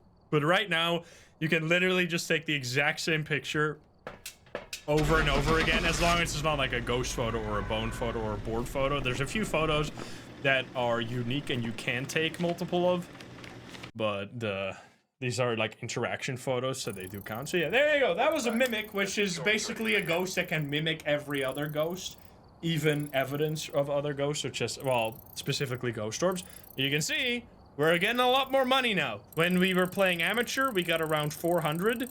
Intermediate, that went all the way up to 1,000. We also get headgear now with the light on it. Let me skip this. When we did professional, it was like 1,300, and now with nightmare mode, we go all the way up to 1,700. I really want to see the payout on this, because that's crazy that we had 2 payouts. We only had 1 all in there. Look at that, 2.3 million. But still, even 100K turns into 1 million, 25K, 200,000. Holy shit, good job, believers. You guys are getting lucky. Okay, so now, that was nightmare mode. I also will do, I think before the console launch, I'll do another ghost guide. I'll do an updated bit of a quicker ghost guide, because I've done like a 2.5 hour, I think almost 3 hour long, super deep dive in all of the ghost mechanics. So if you really want to know everything, I'll link the ghost guide in the description of the video, of this video, if you want to check that out. But if you don't have 3 hours to take like a hyper master class in the ghost and you want like a shorter 30-minute, maybe hour-long video, I'll be making one of those before the console update drops in a little bit later. But yeah, that's nightmare mode. Big difference being here. When are you ready for nightmare mode? When you pretty much like know everything about the game. You don't have to know everything. You can have friends that know a lot. You can know quite a bit. You don't have to be like a super mega ultra professional, but I definitely think that missing that one evidence changes the game so significantly that if you don't go into it at least knowing like the obvious ghost abilities, you will just almost always be stumped by like, I don't know how to distinguish between these 3 ghosts that are left right now, so I don't know what to do. You kind of got to know that stuff, so maybe watching like a ghost guide that I've made or the one that's coming soon will really help you there. Now it is time for the later difficulty that came out after Nightmare, actually relatively recent, Insanity. This is not the custom difficulty, this is still a difficulty designed by the developers. However, this one is even more insane because look at this. Ghosts will now hide 2 types of evidence, so you will only get a single evidence unless it's a mimic, obviously, in which case you will get 2, which is a big difference. Now, on Nightmare mode, as you saw, we still get a cursed possession. On Insanity mode, there will not be a cursed possession. This will especially be really difficult for finding the ghost room on larger maps, because on larger maps, the cursed possession usually helps you to find the ghost room. You cannot use those on Insanity mode. The ghost room will change a lot more often now, compared to Nightmare mode, compared to Professional. That will be a big difference. There will obviously be no startups time, but there will also be less starting sanity, which this is a really big one. You will now start with 75% sanity rather than 100%. This is much more of a difference than you think. Why? Because the important checkpoint of sanity is 50%. Once you get below 50%, the ghosts will be able to start hunting. So the difference between starting at 100% and starting at 75% is actually basically 50% of your usable sanity goes away, because before you'd have to lose 50% before you got into hunting range. Now you only have to lose 25%, half as much. So you will be hunted much quicker, and there are even ghosts that can instantly hunt you as soon as you step into the map. These are the demon, which can hunt you at any point, or the Thay, which will also be able to hunt you right away as soon as you step into the map. So this is really dangerous. You can decide to take a sanity pill right at the beginning of the match, but what you have to keep in mind is that you don't have a cursed possession, so then you'll be struggling later to get your sanity low enough so that you can get hunted, because you need to get hunted so that you can figure out the ghost. So it's kind of like there's a lot more things to worry about. There will be a short grace period. I think this is the same. Let me see. It is a 2-second grace period, I think. I didn't write it down here, but I'm pretty sure it's 2 seconds. Wait, let me quickly check that, because we can check that over here. There is a Grace period 2 seconds. Yeah, so a 2-second grace period still. You can the custom we'll talk about in a moment here. There's long hunts, and they will also increase the duration, so your whole team can get killed in a single hunt, similar to nightmare mode. The sanity pills now restore even less, and there is almost no hiding places, similar to nightmare mode. The big difference between these two is the no curse possession, one less evidence, and having oh yeah, this is also a one right here. This is an interesting one that I didn't even know until I looked at it today. The fingerprints stay around for much shorter on insanity mode. I didn't even know this. So on nightmare mode and any other difficulty, the fingerprints will stay around for 2 minutes and then they will disappear. On insanity mode, they'll only stay around for 60 seconds before they disappear. So really, really quickly. So yeah, but the big difference is one evidence, no curse possession, low starting sanity. Those are the big 3 differences between insanity and nightmare mode, and that makes it a lot harder. Let's quickly spin the wheel before I forget that, before we hop in here. So yeah, I'm gonna do this one on Tanglewood just to show you a proper comparison between when we did amateur on Tanglewood and now that we're gonna be doing insanity, which is a crazy high difficulty that I really only recommend. I don't recommend this to basically anyone. I only recommend this as like, I want to try it out once. Like, I don't recommend you play on this consistently. You can also see the big difference here, by the way. You can see that it goes from 4 times multiplier all the way to 6 times multiplier. So as before, it was a 1-time increase, amateur 1, 2, 3, 4. Here it immediately goes to 6.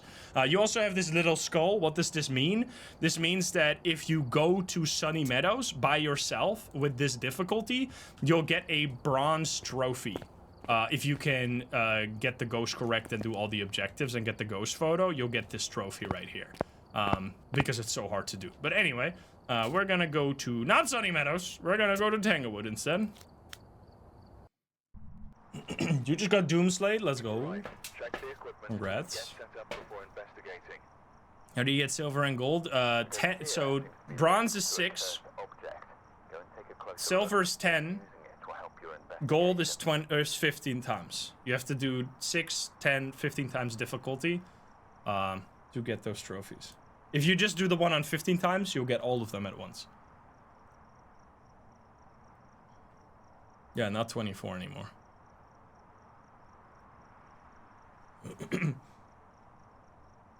The doubters have died. I think the doubters have died because of the many believer wins so far. We have 13.6 and 2 million on belief. I mean, I respect that they're still around after losing twice. Like, that's not... Obviously, all of the previous buffs from Nightmare Mode stick around. So the screens are still broken, which makes it even harder here because we don't even know right now that we're at 75% sanity, even though, obviously, we know that because we know how this difficulty works. But yeah, you got to be very careful. I am not going to take a sanity pill here because I want this ghost to hunt eventually. Why do I think this difficulty is basically for no one? It is because it is simultaneously extremely difficult, yet it doesn't give high enough rewards for the difficulty that it is. You only get a 6 times multiplier, but it is so much harder than Nightmare Mode. Oh, it was immediately a door touch. Was that over here? That it's not really worth the extra time that you'll be spending on the contract and the extra chance of death for the increased reward. I kind of, like, as someone who plays a lot on higher difficulties, I either want to do Nightmare Mode for the 4 times multiplier and the 2 evidence, or I want to immediately skip past Insanity and go straight to doing a no evidence challenge for a huge amount of reward, like a 10 times multiplier, basically, instead of a 6 times multiplier. By just taking out 1 more evidence, you'll increase the rewards even more. I already got EMF right there. We also need to do motion sensor and escaping the ghost. We'll do that just fine. Let's grab this stuff. So we got to be very careful here because the ghost could hunt us immediately if we get unlucky. I'm pretty sure it touched this one or this one. Oh, airball, ghost of it. So that airball that we just got reduced our sanity from 75 to 65 immediately. So now we're already... This is why it's so dangerous to play on insanity mode with the 75% sanity, because it will... Like, just getting 2 ghost events will basically put you below 50% already, which is extremely dangerous. So I'm going to grab a crucifix now, and it's not an Oni. That's true. And another thing is that one evidence doesn't even really matter, because at least on nightmare mode, you'll get 2 evidence, which means that you'll be able to rule out almost all of the ghosts except a handful. Whereas with 1 evidence, first of all, it's really hard to get that 1 evidence because you have to bring in all of the evidence items to just get a single evidence in the end. And then it doesn't even give you that much information because it only tells you like, okay, it rules out a few ghosts. Yes, it helps, but it doesn't immediately help you very well. We still have to turn on the breaker, by the way. I'm stupid. I might want to take a sanity pill at this point. Breaker's in the basement. It's gonna be risky to walk into the basement here, but I'm gonna do it. There we go. And then we want to turn on lights to keep ourselves safe. And I want to already protect myself a little better, so I'm gonna check. Can I check from outside how warm it is right there? It's 8 degrees in here. 2 degrees. Okay. So this is the ghost room, basically. That's what I wanted to know. Because then I can set up my defensive stuff in that room. You really want to not do this, obviously, until you got all of the tier 3 or even or tier 2 or even the tier 3 unlocked. Because without smudge sticks, you're gonna be 100% dead on this difficulty if you don't know what you're doing. So we're gonna place right there. There we go. Alright, that should be keeping us safe quite a bit. Let's talk on the spirit box. Where are you? Where are you? Are you here? Are you close? Are you friendly? So we still want to get the evidence, obviously. Where are you? Are you here? Are you close? Are you friendly? Are you French? Are you pizza? Check for Orbeez. Just throwing a lot.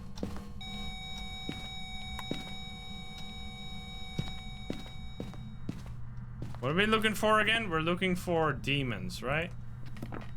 It isn't hunting me yet. I'm not seeing orbs. Okay, and this is still the ghost room, right? Let me check again. It is 2 degrees. Jesus Christ, that makes a loud smack sound. So yeah, we didn't get any of the obvious evidence right away. It's also very chill right now. Where are you? Are you here? Are you close? Are you friendly? Where? Wait, what did that's touch? One of these? Oh, light switch. It turned on the light switch. That's important. I touched this, I think. So that means it can't be a mare. So we're gonna rule out mare right there. So you gotta pay attention now to the stuff. Like, you can't just count on finding the evidence right away. And then, okay, I can take pictures of that.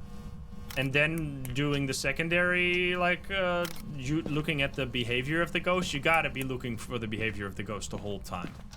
So we already got a hunt right there, which I don't think that was even an early hunt, because it took us quite a bit to get that low. I think that just shows you how much faster you get hunted here on insanity mode. That's why I wanted to make sure to prepare the crucifixes. I'm really not seeing any evidence. This might be a Goryo because of what we can do actually for Goryo. This is an important thing to know about Goryos, is that you don't have to be in the truck to check for Goryo dots. You just have to be, everyone has to be outside of the room. So if I'm standing here, outside of the room with my camera, I'll be able to see the Goryo dots, which is exactly what just happened. All right, so this is actually, we'll do another game. We'll do another game. This one was a little short. That was actually cracked, dude. I don't want to, that was just immediately obvious. So since the Goryo, the same thing counts for the evidence, as I was talking about with Nightmare Mode, that some evidence is forced.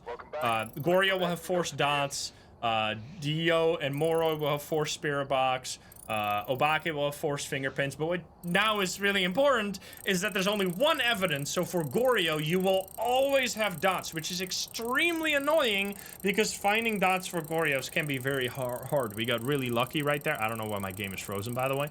We got really lucky right there to be able to find that so quickly. But you can also see just getting the ghost alone is already 3 times the amount of money you would get. Hey, CJ, what's up?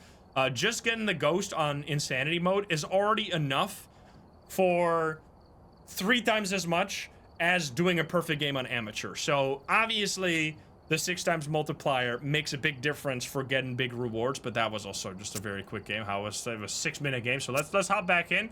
First we got to spin though. Sorry to the believers. How you doing, CJ? We're going through all the difficulties, talking about when should you be playing on which of them, especially with the eye of a new player. All right, will it be a Hantu? We're doing on Tanglewood again. I think I'm sticking on Tanglewood with Insanity. We've arrived. Check the equipment and get set up before investigating. Let's see. I've got nothing else to report, unfortunately. Endoparasitic, yeah, I saw that there's a second game coming out. I don't know if I'll play it. There's so much shit coming out. And I still want to do the marathon streams as well.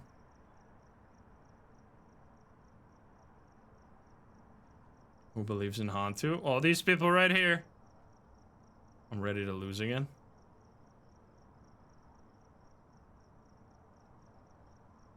Yeah, no, Mimic cannot do Gory's ability because it doesn't have dots. That's the only ability it can do in the game. Any other ability it can do. It can't do Obake fingerprints, for example. No worries, CJ. Okay, a little bit more. Doubters are back a little bit. We got 15 million versus 2.5 million. Holy shit. 1, 2, 3, 4, 5 all-ins. Are you guys insane? All right, we have Kachana, Harris, Ghost Event, Incense, and EMF. All right, we'll try to get a perfect game here, but I gotta be careful as well. So first of all, turn on the breaker. Let's play it safe again, because I wanted to reset that last game because I didn't really play it very safe, and obviously I want to be a good example here. So we're gonna immediately run to. I heard a sound in the kitchen also, so it's in the kitchen again. I want to run to the garage or the basement. We should be safe unless it is a super early hunting ghost here. We don't have to look for cursed possession. I was looking for the board, but there won't be a cursed possession. So we turn on the light over here, over here. We heard a fork right there next, or that's a spoon actually, right next to the bone. Is this going to be the ghost room? I assume it will be. I'm just going to leave my stuff here and grab. It knocked on this window right here. Interesting. So we can't really get fingerprints here. That's an interesting change that I didn't even know, as I said, that fingerprints only show up for 60 seconds on Insanity. That is so short that unless you're right there when the fingerprints happen, you really won't be getting any fingerprints evidence, which makes it even harder to get it, and you only can find one evidence. So yeah, that's pretty fucked up. Oh, run, run, run. Oh, wait, what did it just do? It starts to turn on this light, or did I do that? I'm pretty sure the ghost just did that, right? Okay, so it turned on the light switch, which means we can rule out Mare, which is real nice. So we can rule out Mare. That'll be important later, potentially. Let's turn on all the lights surrounding this area, so we'll be able to run away or go back and forth into the map without losing sanity. Let's see where the ghost actually is. Well, let's bring in all the evidence first, because we need the temperature to still go down a little bit more before we'll actually be able to confirm what the ghost room is. We should still be at around 72% sanity at this point.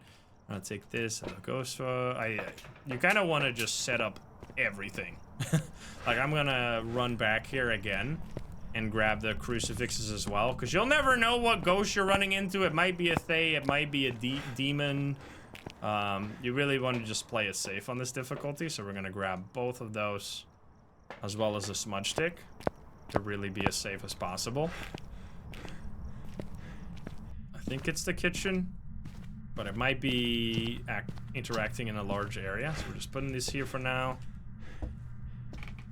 Quickly grabbing the other evidence items. Now, obviously, if you have a team, this will be a lot faster because you'll just be, like, everyone will be helping you bring in these items. So you don't have to do it all alone. But I'm all alone. Okay. It is 8 degrees here. That doesn't strike me as extremely cold. We have, okay, never mind. 20 degrees in that room. And then 20 there. Hey, Thorlo, what's up? 20 there. Okay, so it is clearly this room. All right, so we have a kitchen ghost here. We're also gonna take this photo of the bone. Pick that up. Let's talk on the spirit box here. We want to do that for as short as possible. Where are you? Are you here? Oh, hello! All right, well, there you go. We got dots. That's actually really lucky. Let's go. Okay, so you saw there was dots just now, which because we could see that with our own 2 eyes without using the camera, we know that it can't be a Goryo. We also know that it can't be a Dio because we have dots and not Spirit Box, because Spirit Box is forced for Dio. So yeah, it's gonna be these ghosts. What are we actually looking for right now? We're looking for Hantu, so that's a bit of a oopsie doopsie. I'm sorry. Okay, so now that we have found our 1 evidence, we know it can't be a Mimic because Mimic doesn't have dots. Like, it can't do dots ever. So now we're left with this. So this is why I think this difficulty is pretty much like a no evidence challenge, because look how many options are still available. I still have to do Phantom, Wraith, Banshee, Yurei, Oni, Yokai, Raichu, Thay. I have to distinguish between all of these guys. Oh, Mr. I don't know if there was a... I want to get the ghost photo before I actually know which ghost it's gonna be. So what are we gonna do? Well, we're gonna just do that. So I'm gonna explain you for this specific setup here how we're gonna approach this. The first one I'm seeing that's really easy to figure out is a Wraith. Wraith cannot step in the salt. So what I can do is take my salt with me, place it in the ghost room. If it steps in it, we know it's not gonna be a Wraith. Another thing we can do easily, let's see, Banshee would be Paramic, Phantom would be taking a photo, and the rest seems to be mostly during a hunt. So I think I'm gonna grab another smudge stick here. Now we also want to get a perfect game, so we might bring in the salt in a moment anyway. Banshee will still scream. Banshee will scream with no evidence. Yeah, that's not an evidence. That's a... like it's a hidden ability. Well, not hidden, but it's a special ability. Ah, there we go. So it stepped in the salt. Which means it's not going to be a Wraith, because Wraiths can't do that. So we're going to rule out that ghost. I'm also going to take a picture right there. Can you give us a sign? Let's hold the Paramic. Oh, it's stepping there now. You can... It already used the crucifix. That's why we're preparing. Because that is fucking scary, dude.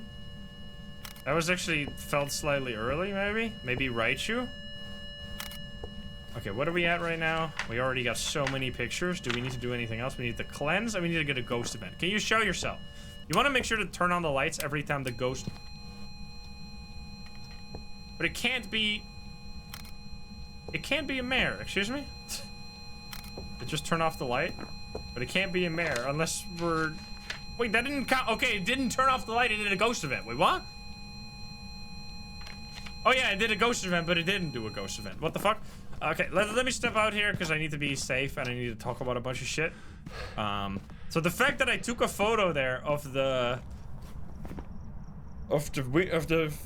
light switch and it was a 0-star interaction photo, I deleted it immediately, by the way, meant that it did a ghost event most likely, which we can see right here that it did in fact do a ghost event, but it was probably an airball ghost event then. I'm not gonna rule out Oni just yet, but it probably was airball because otherwise we would have seen it, right? Now we also just took the dots photo, which as I said a while ago counts as a ghost photo, which means that this cannot be a phantom because phantoms will disappear right before you take the picture and it will still say that it's a ghost photo. But because you can clearly see that the ghost is in this picture, it can't be a phantom. So we're left with these. So we're just ruling them out like this. We're ruling them out based on behavior. I think it is time for us to start a hunt here, which is going to be kind of risky. I'm going to turn back on the lights and go to the... Might be Banshee, at which point it will be very scary. I think I'm gonna grab, I'm gonna put this one here. And then I'm gonna put this one over here. If it's a Banshee, it will be roaming towards my location. Did it use the crucifix? Or did it turn off the breaker? I turned off the breaker. Fuck you. I need to hold on to a smudge stick. If it's roaming to my location and then it hunts on my location, that will be very dangerous for me, obviously.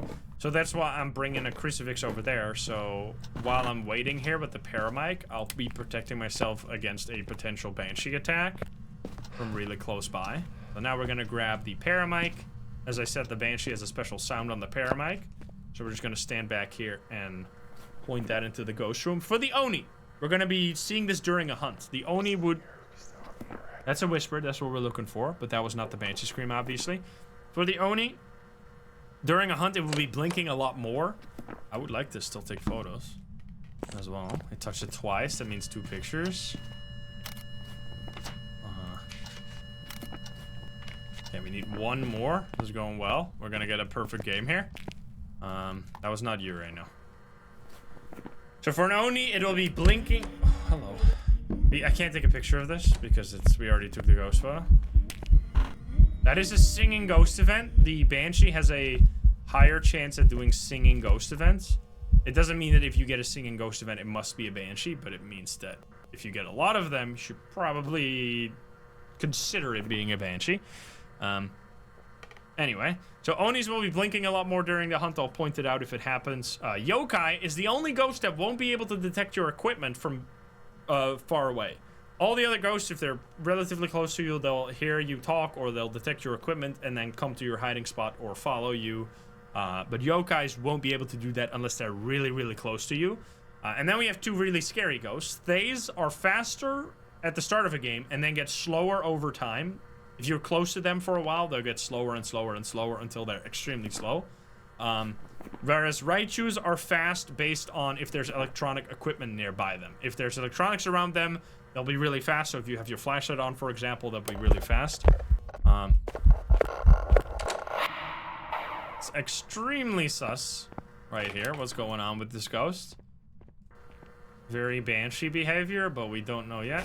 That's why I have this crucifix right there. Perfect example. Let's turn this shit back on. Hold on to my smudge stick. Be careful. That was not an airball. The sound of that sound that it just made doesn't mean airball. It means like if you see the ghost, it obviously isn't an airball. It's not based on the sound. It's based on the visual. The visual will always make that. It just did a whisper and then immediately used the crucifix again and then immediately did another ghost event. It's actually kind of insane. This ghost is going crazy. I need to hold on to my smudge for dear life here. I don't think we have really any hiding spot, so we might have to loop here, which that's another thing that you gotta learn before you're really ready for this type of challenge, is that you should be, or is how to loop. Because you need to loop to figure out evidence for the ghost during hunts. Ghost is definitely going a little crazy. You can see how much different this playstyle is than... This is why I do enjoy playing with lower evidence, because it is a very different playstyle from just finding 3 evidence and then getting the fuck out of there. Which is also why I love no evidence so much, because it's pretty much this, but then you get a much higher reward as well. Well, there we go. Okay, so it's not a Raichu because it was close to all my equipment and didn't speed up. I'm gonna stand here. It should be coming out of the basement, please. It's stuck in the basement. That's kind of annoying. Here we go. Oh! Okay, so this is a perfect example of a yokai. You see how it's walking past without coming to my location, even though I have my equipment all blaring? That's because yokais are not able to detect your equipment from far away like other ghosts. So yeah, we know this is how you're gonna run it. You're just gonna eventually figure out through behavior and through hunting behavior which ghost you're dealing with, which I would have found that out even without the dots, basically. So that's why I'm saying insanity is kind of for no one, because if you're good enough to do insanity, you're good enough to do no evidence, and at which point you might be better off doing no evidence because that will earn you a ton more money. We should cleanse the ghost here, which I am going to do outside of a hunt if possible. Well, there you go. We cleansed the ghost, so now it won't be able to hunt anyway, so I don't have to worry. And it did an airball, so we probably saw an airball earlier as well. All right, there you go. So we've done all objectives, got all the pictures, picked up the bone as well. So that's why I think you should just be hopping straight over to the custom. It would still be it's like a, I guess, a stepping stone. I guess it's one stepping stone to get towards doing the higher difficulty or the like super heavy custom difficulty settings. But look at this reward though. It's gonna be big time because we get the perfect reward. Then we get the 6 times multiplier. So then throughout this, you can see the like difficulties are extremely important for if you just purely are interested in experience and leveling up, because you saw that when we played amateur, you made 500 max basically. And then on this difficulty, we're making 2.6 thousand. So one of these games, which can take you like 13 minutes, counts as 5 separate amateur mode games. But now what I want to show you, so that's insanity, and that's all the main difficulties.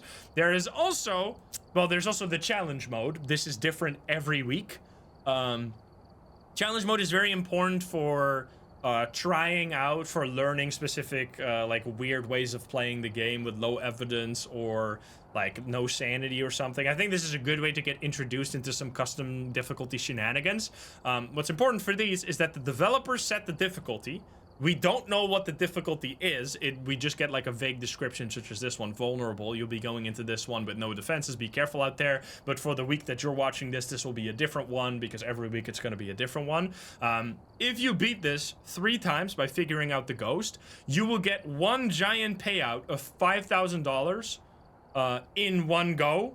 But every difficulty itself will be one time. So you don't get money here based on the games that you do, so you don't have to worry about objectives and stuff like that unless, I mean, it's the same payout as an amateur game basically, but it will usually be much harder than an amateur game. You just want to get the ghost correct 3 times in a row, get that big payout, but it's really different every week. So some weeks this will be really easy to do, other weeks it will be much harder to do, and you probably should just be skipping it. But it's something fun to look out for every week, see if the difficulty sounds like something you would want to try, and then do it and get a big payout, get a big 5,000 payout.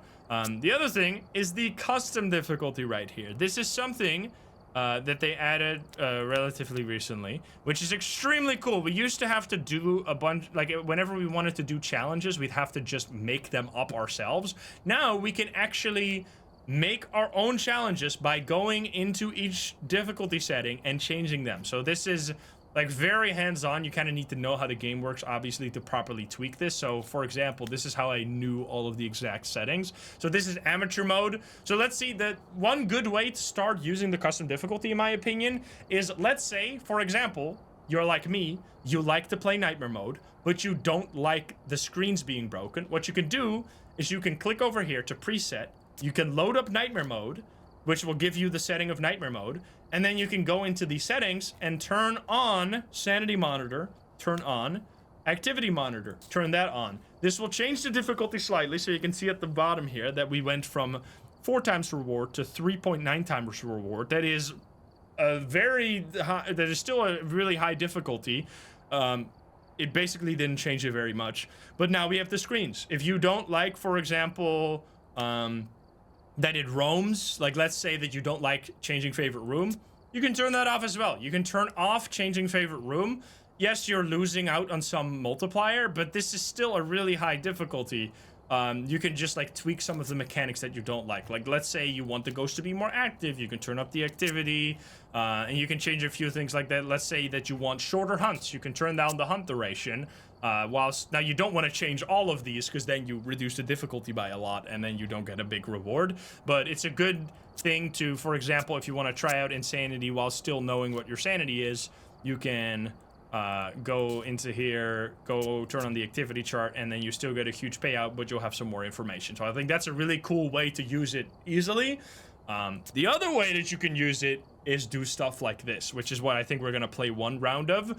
This is the difficulty that I very frequently use. I'm gonna change it slightly here. No, we're just gonna play with this. This is an extremely hard difficulty, 0 evidence, no grace period, so the hunts will start immediately. We have no sanity, so it's very difficult. But, as you can see, a 10 times multiplier is extremely high. So this is a really good thing that you can do once you have the skills to play this way. You can level up really fast. Now, there's even higher difficulties that you can set up to make this even higher while keeping it possible. But I think this is a really good balance for me. We also should spin the wheel again before we do this. So I just want to show you what you can be working towards eventually. Like, you can climb from amateur all the way into this insane, no evidence, I know everything about every ghost difficulty, and that's just the beauty of Phasmo. So we're gonna hop in on this crazy setting, and we're gonna do that on Tanglewood again, just to compare properly. Oh boy. We've arrived. Check the equipment and get set up Oh, before baked. investigating. We're so baked. New intel. Reports of light switching. Let's go, believer. We can get this bread. Come on, doubters. Take your money. I know you guys have been not very happy today.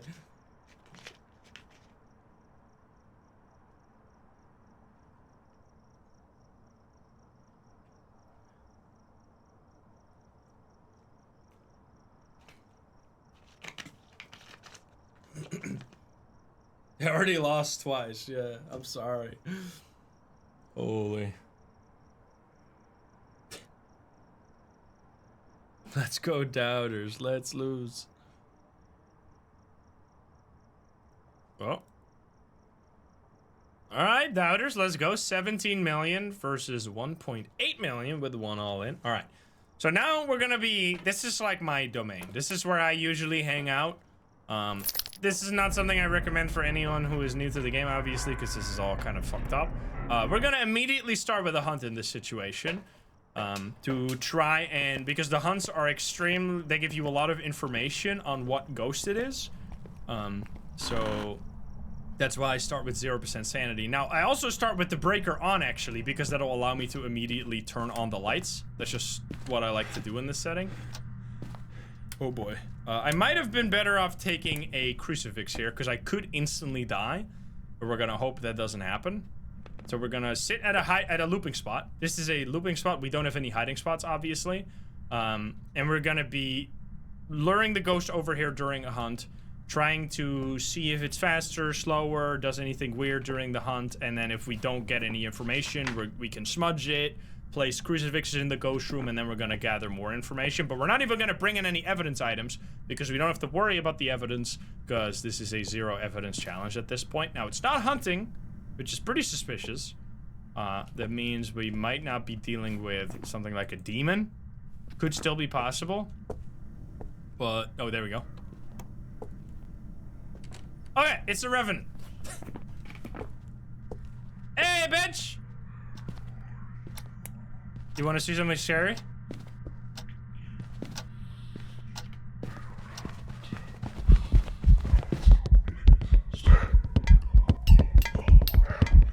This guy is mad! I'm gonna smudge your ass. So, the Revenant, this is a specific ghost. Hey, that's already stopped hunting. Turn off the breaker. This is a ghost that will be, it could still be a mimic, obviously, that will be very fast if it detects a player, but if it's not detecting a player, it will be really slow. Also, it touched that right there. So I could hear the footsteps being really slow, much slower than usual, and then when I got close to the ghost, it went Insano style and immediately ran me down, and that's how you know it's a Revenant. Now, the mimic can turn into every other ghost, so it could be a mimic here, in which case the believers are gonna be extremely happy, which it was a Revenant, so I'm sorry. Now what you're gonna see here is all I did was figure out that ghost, right? This is the way to level up really fast, and it's also, I mean, it's really fun to still try and go for those perfect games in these type of rounds, because what I could have done there is just, well, let's do the next one. We'll try and do a perfect game here if my game would decide to work.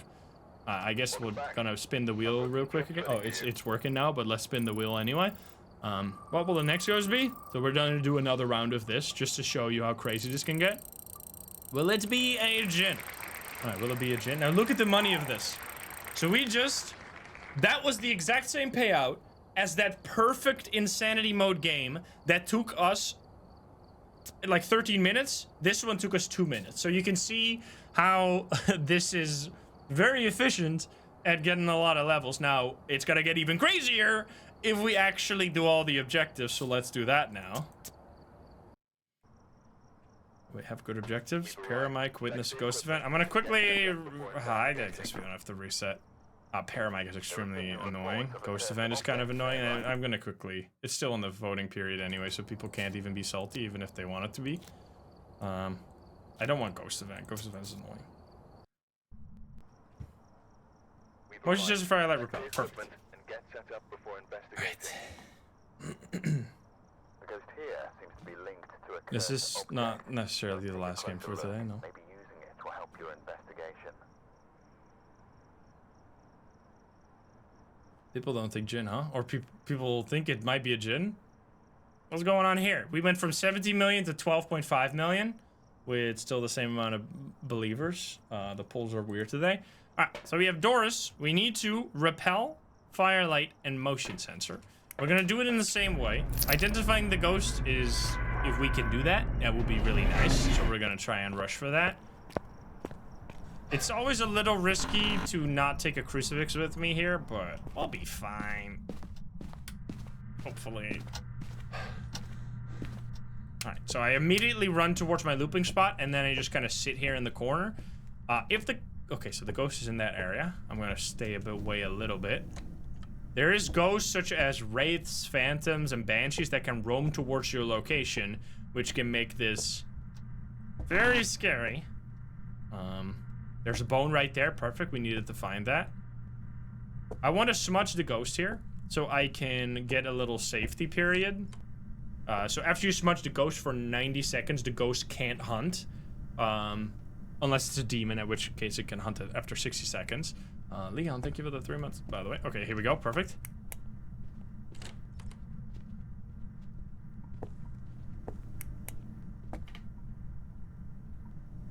Miley? Miley? So you can hear... You can't hear the ghost at all. Unless we're going close to it. Can you come over here?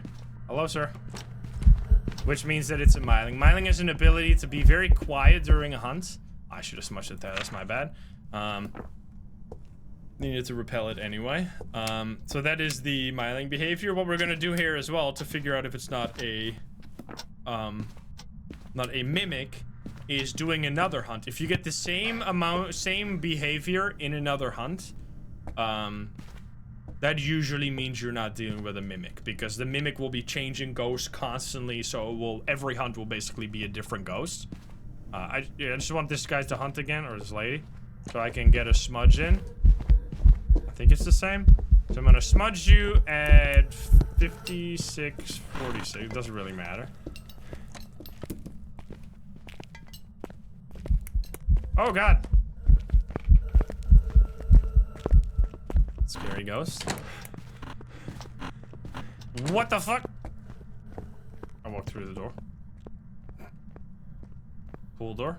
Okay, so we smudged it. We get a little bit of a safety time. Turn back on the lights. So yeah, that's definitely a Myling, but we said we weren't gonna leave until we get the perfect game, so we can really compare the insanity that is this high difficulty and how many rewards you get.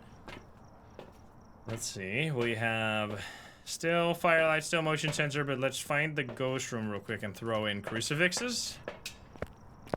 I still have sanity pills here, so I could also eat those, which might actually be a decent idea. We still have a little bit of safety here. Or 14 in here. Almost gonna be able to hunt. Still really high there. I think it might be here. Is that back there? I'm gonna put it in here, and I'm gonna put it over here. And then I'm gonna grab more stuff. We need to grab the salts, and we need to do the stuff for the objectives, obviously. I think we need a motion sensor and firelight, right, for the objective? Yes, and then we'll do salt as well. Okay, we had 2 believer wins today. That's already pretty crazy. Put this here. Okay, use the crucifix over there. So we know where it is. Don't drop your lighter ever, because you have an extra inventory slot for the lighter. And you don't want to be without a lighter when you're looking, or when you want to light a smudge stick lighter. Let's grab this. It's pretty bad. So we're putting this down so we can get photos out of this. Okay, it's going kind of insano style right now. It used that twice. I'm gonna put the other crucifix here, I guess. Oh, touch the door. Was that this door? I actually don't know if it was this door. I'm gonna back off real quick. Do we have a smudge? We do have a smudge. This ghost is very mad. Let me see if it was that door. It was that door. Okay, so we just got 2 photos. We're trying to get all the photos. We can also take the bone here. Did we get the motion sensor? We did not get the motion sensor yet, but that should be soon. I'm gonna wait for this hunt. Or I guess this. 1. Did that count? 2. Touching that door again, but I can't go over there right now. You could go over there if you had like any grace period at all, but because of this like insane difficulty having 0 grace period, that means if it hunts right next to me, I just die. So I don't want to be doing that. We just wanted to use 1 more crucifix potentially, step on the salt, step on the motion sensor, and then blow out our candle. There we go. It could do that during a hunt as well. It did do it during a hunt. Perfect. Okay. We could try to take the ghost photo here. Ah, fuck. I can take 2, right? Nice. Oh, God. Okay, perfect. I didn't delete a picture yet, right?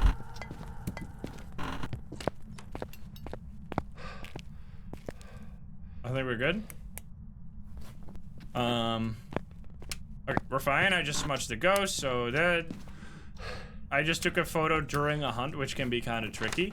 But I should have been... We got a 1-star interaction. I don't care. I'm deleting that one. And we got that 3-star ghost photo. And then we're going to take the photo of this shit right here, which is the salt. We get salt. We need 2 more.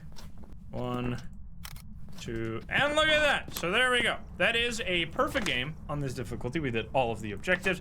I didn't talk through this very closely because I also had to focus on the game. We did all of the photos. We got the bone. We got the ghost photo even. We know it's not a spirit. This is a myling. Gotta make sure to fill that in.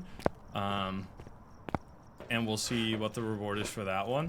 But this is why I really like playing on these difficulties, because they test your skill on knowing all of the ghosts, and then they give you massive rewards for when you know the ghosts. Now, there is situations you can get into where you can't figure it out because the ghosts are just so sneaky, and some of the ghost types are really annoying to figure out with no evidence. But look at this. Oh, my game is frozen. We get 4,000. So we have 10x, yes, obviously. Also, we get the weekly as well. So we go, and we get the tier 3 EMF. Look at that. We go from 400 to almost 5,000 right there. So that is the progression of the different difficulties. So let's summarize it once again. I just wanted to show you how crazy you can eventually become if you... Actually, you know what? No. We're not done here. You know what we're gonna do? I'll show you how crazy you can get.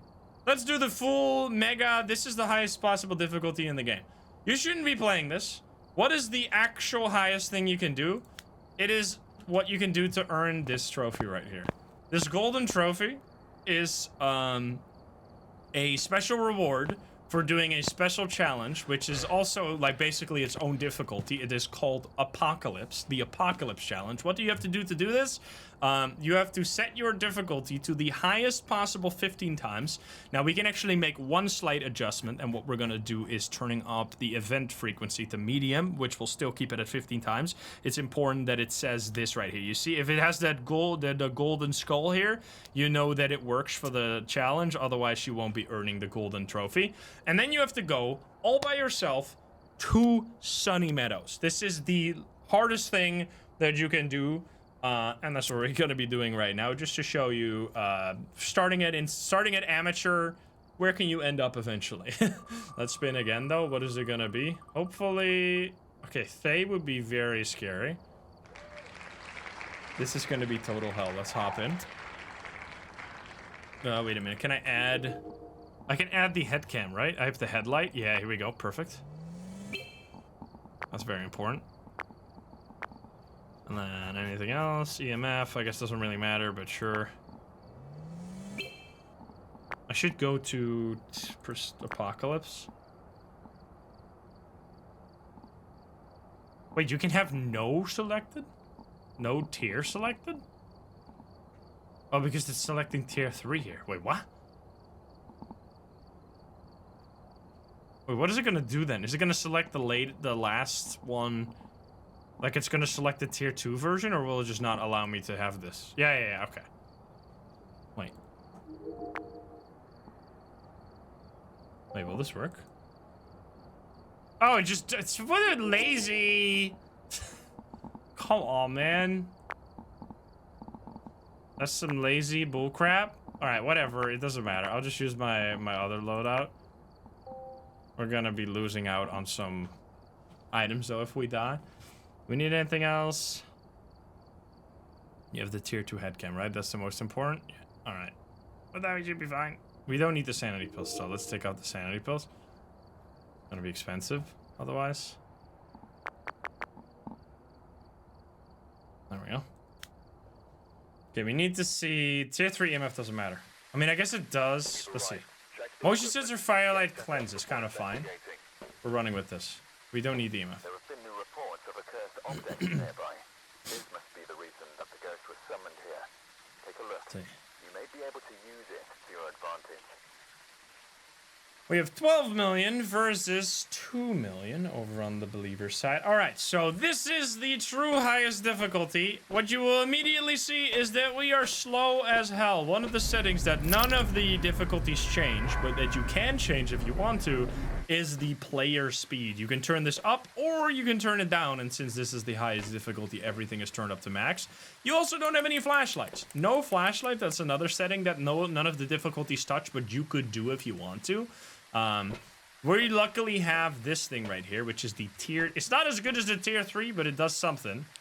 It is the tier 2. You can't really see the light. I'll show you when we get in there. The tier 2 head cam, which will have a little light on it. Wait, does it not work actually? Is this considered a flashlight?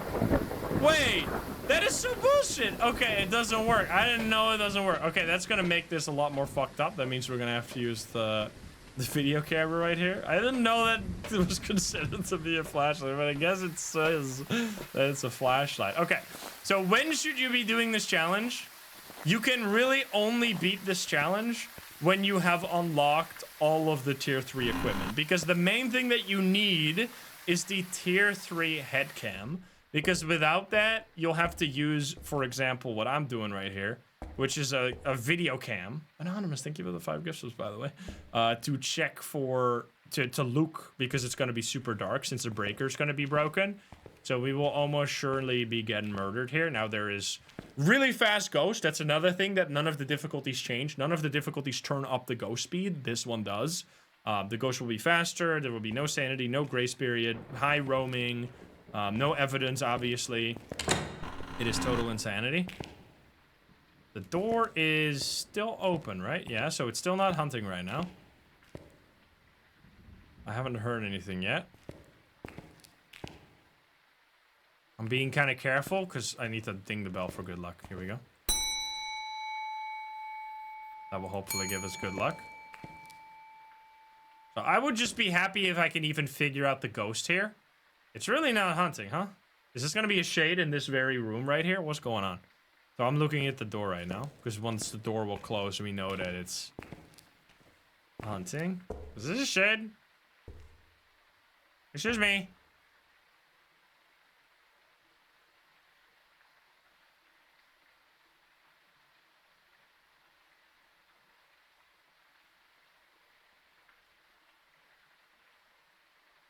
What?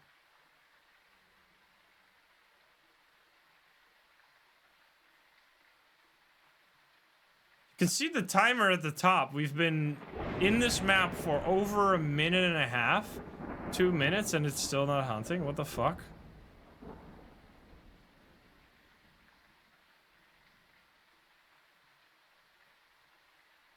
I'm extremely confused. Are ghosts even real? There we go! That took 2 minutes and 10 seconds before it even hunted. What the fuck? And it's not even a shade. Okay, that's extremely weird. Anyway, that should be usually hunting much faster. Oh, fuck.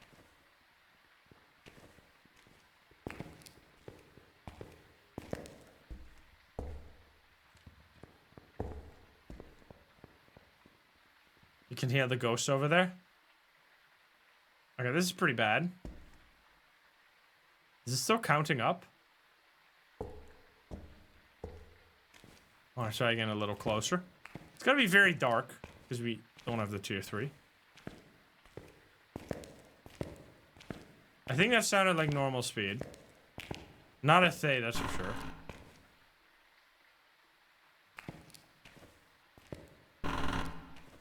Alright, so we're just gonna run a little closer. It's probably still hunting right now. Nope, it's not hunting right now. Okay, so we want to get a little closer to the ghost so we can detect, imagine it's a mimic, and we get orbs. Holy shit. I want to get to a new safety zone. We also don't have any hiding spots. We got to keep that in mind. I'm not seeing orbs in here. I want to run to... I think it was coming from this side. Iris, thank you. Or Iris, thank you for the 1,000 biddies. I think it was coming from this area. Fuck. Fuck. It's in that side. Okay. I'm gonna hide here real quick. Yeah, you can actually try to use candles now, though. Because you have a lighter that doesn't count as an item. That's actually a good point. Okay, so it's over in this area here. So how are we gonna figure this out? That's the big question. We're just gonna have to hope that it will be one of the ghosts that we can figure out. I'm gonna leave my smudge sticks here. And then I'm gonna quickly go get a candle, because the candle will actually help me see a lot better than the video cam will. Squid, thank you for that. Guess up. Thank you.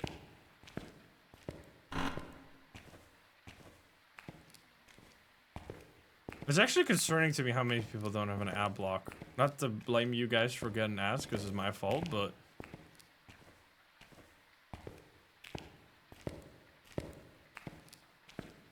I would expect by now everyone would have an ad block.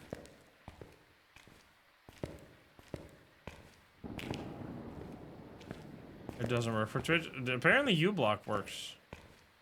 Oh, it doesn't work? Okay, never mind then. People said uBlock works. Oh, it doesn't work. Dude, YouTube needs to learn from Twitch then. Well, they shouldn't, because it would be annoying, but... Why don't they just do what Twitch does?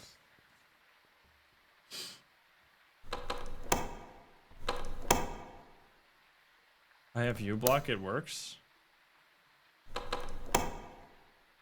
Interesting.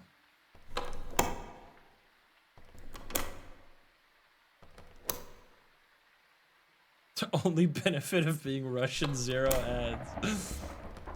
Yeah, that's a good point. Because depending on your area, you get different ads.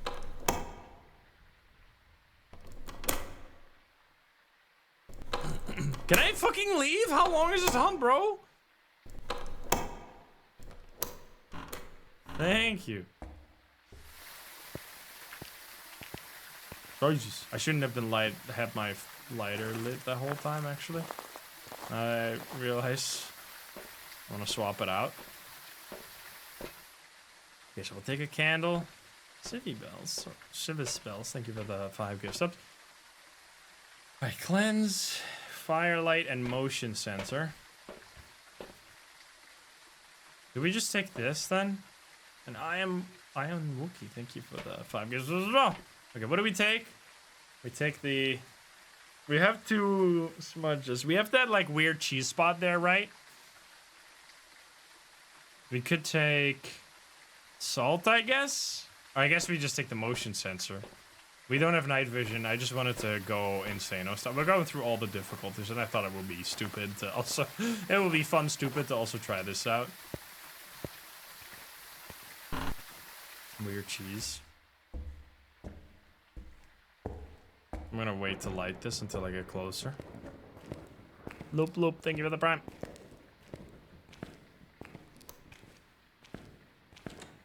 I don't have any smudge right now.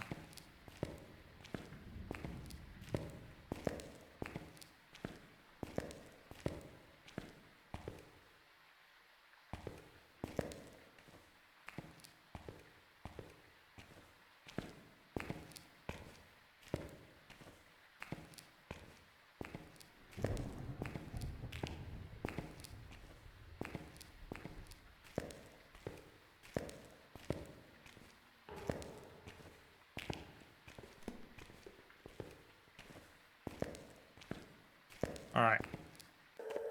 Oh God. Still hungry?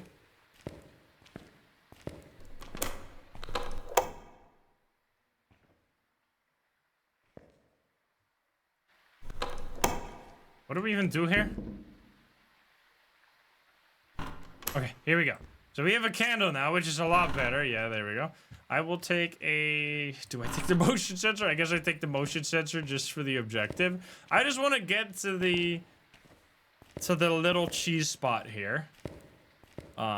Which we might die. That's the thing with Apocalypse Challenge. She'll die, like, most of the time. Unless you get a really good ghost. Let's go. I'm trying to get to the safe spot here. Almost. Let's go. Okay, put down the candle. Put down the motion sensor. And then we have one smudge stick. Not really gonna keep us very safe here. We're gonna wait for the ghost to hunt, and then we're gonna ping-pong it between this. Hopefully we'll be able to see it. Gonna be a little tricky. I'll put it... Is that even gonna reach? Will that reach far enough behind it? I'm not quite sure. All right, come on. Hunt me, you bitch! Oh, it's coming from there. Okay. Hello? Wait, did it roam? Or is it downstairs? Hello? It's so dark. I want to put it over here. I would love to have more candles in this situation. Can I turn up? I'm turning up my brightness. Turn off eye adaptation. And then turn up the brightness. Will that actually work? I think the eye adaptation will actually be helpful here, doesn't it? Wait, let's see. Let's see the difference. This is without, or this is with. Okay, the eye adaptation is definitely helpful here. Never mind that. Not very much, but definitely better. Alright, I need you to come this way, Ghost. Snake Cobra, thank you for that. 42. And Toy Dog, thank you for the 1100. I hope we get a ghost hit. I'm turning this off right now.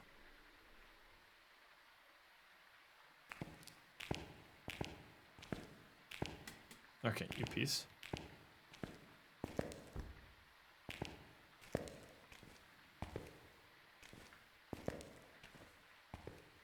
Why is this ghost never finding me? Nick Tart, thank you for the 5. Thank you, thank you. I am slow, yes. And Webnico, thank you for the 1,000. This ghost is very strange.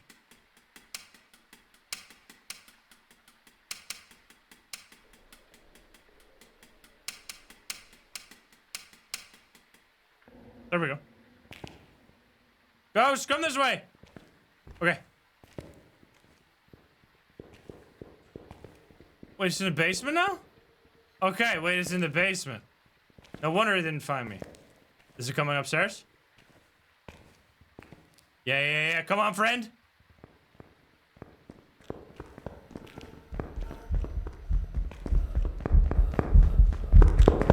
Oh, it's a tiny little baby!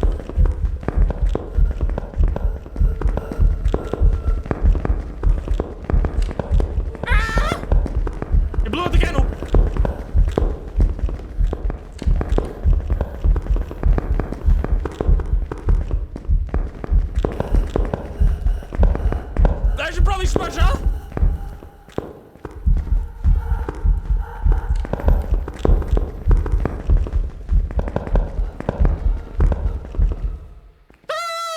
Christ, I suppose it's like 18, 20. Okay, it looked like normal blinking. What the fuck, dude? Okay, yeah, this doesn't really look like a ghost that's like easy to figure out with this shit. it was just really fast there at the end. Okay, so let's think. We can rule out a lot, but there is not a confirmation on this ghost, which is always tricky with Apocalypse. There's quite a lot of ghosts that you cannot be figuring out, or that you can't figure out. We did get all the objectives though. That's pretty sick. Mago, thank you for the ticket subs. Thank you. So let's think, right? I just wanted to show you how crazy it can get, how fast the ghost can be. I'm gonna turn off my candle and just sit here for a bit with the paramic in this corner while we rule out some ghosts. Okay, so what do we know? We know it's not a phantom because I saw normal blinking. I don't think it's an Oni, but I'm not exactly sure. It's definitely not a Hunter because it was speeding up. No Revenant because it was speeding up. Raichu, Moroi, Diothay. Twins we would have noticed. Obake we probably would have noticed, right?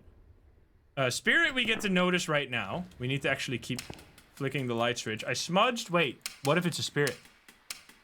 Is anyone keeping a good timer? I think 18, 20 or something. That means it should be able to hunt right now already. Wait a minute, what if this is just a spirit and we get like a perfect apocalypse challenge? No way. I mean, it hunts in a really weird way, right? So we can't confirm if it's a spirit or not because it hunted for like not, or it didn't hunt for 2 minutes at the beginning of the game. Let's just see when this hunts because that will be really important.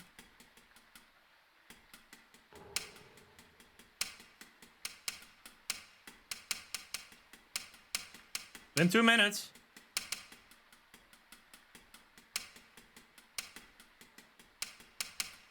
Wait.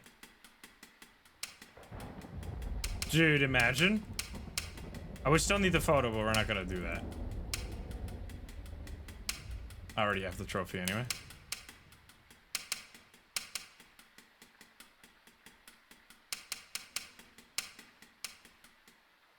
Okay, so it just started hunting. I don't know when exactly I smudged, but that was, if 1820 was indeed the timer, that would have been 2 minutes and 40 seconds, but I don't know if that was the proper timer, so we might have to, we could smudge it again and try. Also, what the hell are you guys doing? Likers, thank you for the for the gift subs as well. Okay, so we can probably rule out demon because it's just not hunting enough for demon.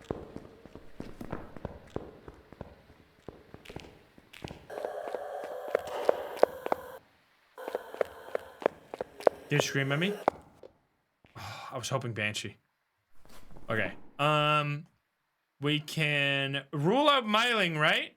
We can rule out Myling. That's for sure. We can probably rule out Mimic because it's just not, it's never changed what it, like what the hunt or what it's doing during a hunt. We could try for Wraith. We could do that. That would be, but we would have probably died, right, if it's a Wraith? I feel like it. Maybe, it's not a Poltergeist either, I don't think. We could test for a Yokai. Should we just go Insano style with it? This is very risky. I don't even know if we can make, wait, where am I going? Okay, it just stopped hunting. We pick up the smudge. We still have... Let's just go Insano style with this. We will probably die in this operation, but this is worth a try. We're gonna go back to the cheese pot, and we're gonna try for Yokai, but that's gonna be very risky because if it finds us, we're royally screwed. But it's just not gonna find us, right? So this is there, looping spot. You can see it. So I'm going to check for a light switch. I mean, if it's... Because I couldn't possibly make it to this, right? I mean, I don't know how this is going to work. Anyway, it's probably... It could be a Shade. It's probably not a Wraith because it's just not teleporting to us. Which is what you would expect a Wraith to do. It's just like hunting really irregularly. Come Come on. You hunt me?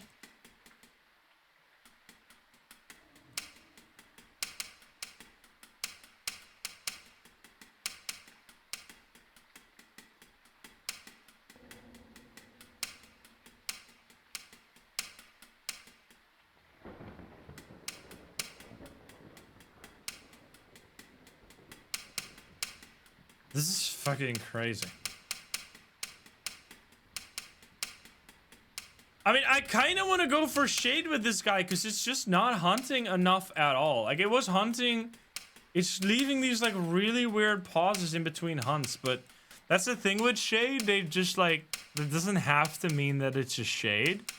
But, like, this is so slow.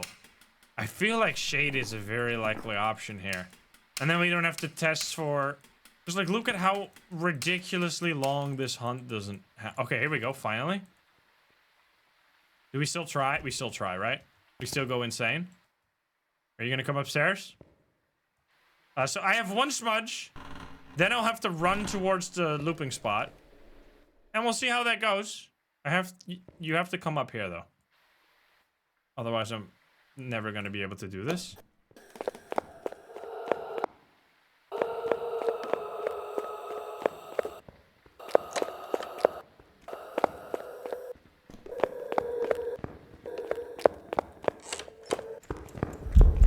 So it did come in. Oh, fuck. Wait, why was this so slow there for a second? I was hoping to smudge it a little later, but I was slightly too late. Okay. I think that might actually be a shade. That was so slow. So that was to be expected because I was testing for yokai there. It didn't come in right away. So, I don't know. I don't think that was a yokai because that would have been too ideal. It was just a Jinn. Okay, so Jinn is one of the ghosts that is actually impossible to test on this difficulty because the breaker is broken. But we'll try it one more time just for meme's sake. I hope we get a ghost that we can actually figure out now. So this is a difficulty for the truly insane, and the only reason you would want to do this is just to get the trophy once and then don't ever do it again unless you just want to do some fucking crazy stuff with your friends. Let's spin the wheel. What do we get? Will it be a spirit? Spirit. Will it be a spirit? Alrighty. Let's see. We need to have... I mean, I don't want to do these. I just want to... I mean, I just want to figure out the ghost. I don't really care about the objectives. Like, repel is possible. Paramic is possible. Because we just don't have the equipment to do this right now. Like, we need better equipment to be able to properly do an apocalypse challenge. But let's just do it one more time. Well, Black Moon, thank you for the 2 years. Yeah, tier 1 smudge sticks might be better too. No gamers. Doubters, you're slacking.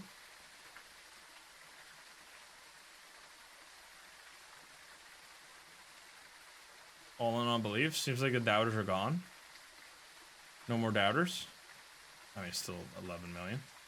All right, 12 million. The doubters are falling asleep. We have 1.6 million on belief. Okay, so this will be our last try. I just want to see it one more time. You've seen everything from normal difficulties to total insanity difficulties to literally the hardest thing. I thought this would be a fun thing to explore. So hopefully this ghost will be working with us a little bit more and it will just be a fast ghost. That's the main thing you're hoping for. You're hoping for a ghost that has an obvious behavior. And you can kind of just reset until you get one of those. So let's wait for this ghost to hunt first of all. Come on.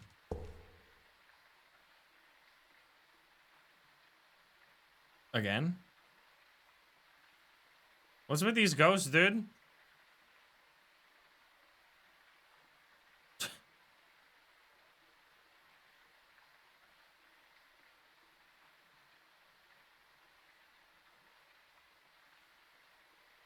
Lazy ass ghosts.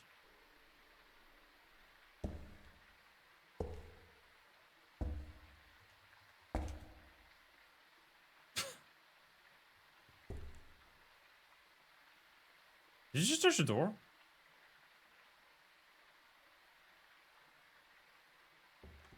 Oh, it's coming. It's coming. I think this might be... Wait. Oh, God. Get me out of here. This might be a Banshee. That might be some Banshee garbage right there because it was walking to me. Wait a minute. Because I heard a door touch. I didn't comment on that very much, but I heard it really far away. And then it came closer and it touched the door right next to me. What the fuck? Okay, so we're going to set up a crucifix defense here with a motion sensor. This would actually be really good if this is a Banshee. Or I guess it could be a Phantom as well. Phantom or... Wraith wouldn't do it like this, though. We're gonna throw that. And then... Do I still have my lighter? I still have my lighter. Put this there. Fucking scary, dude. Pick up the smudges. Okay, so we're gonna sit here. And if it ever comes through that motion sensor, I'm leaving. And it basically has to be a Banshee. I should be safe. That's very close. Maybe it was just this ghost room, though?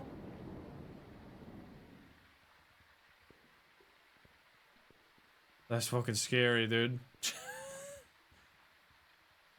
So we should time them properly. It's definitely normal speed. We're looking for spirit or mimic. Okay. So I need to time the hunts probably better. So that we can smudge it right at the end of a hunt. It's going downstairs. I mean, there's no loop spot. Well, loop spot over there, I guess. So the hunts on this take, I think, 60 seconds. So if you time it perfectly to where you smudge in the last 5 seconds, you will get the hunt will end before you will be able to be killed. So you don't even need a hiding spot. So I think I'm going to try that here. Hey, bitch! That was me. That was me. Okay, Wait, let's see. Will it come over here? Is it actually in this area? I'm gonna wait again, so that hunt is over. Should probably grab a paramike at least. This is a very, very scary ghost room. Like, what the fuck? I think it's maybe the hallway in front of the chapel is the ghost room here, potentially. We'll see about that. Let's grab this. And a paramike, and I guess another smudge stick, just in case we have to stun it for a really long time during a hunt. We're just here for trying to figure out the ghost. I would love to... I mean, if this is an Obake or an Oni or a Phantom, we would still be able to figure it out during a hunt as well. We got 2 candles. Many smudge sticks. Whispers.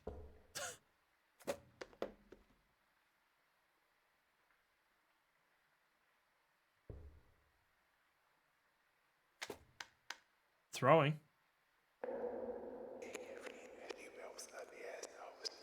Another whisper? Okay.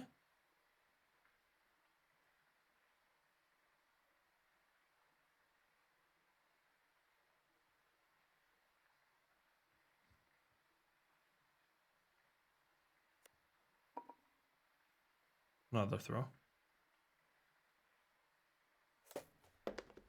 It's doing many throws. It's doing many throws and it's doing many whispers. What the fuck? That's a 3rd whisper already? But it's not a miling, right?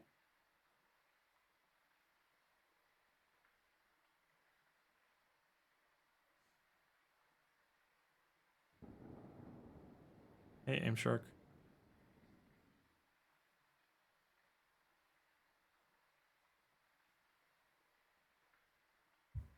Come on.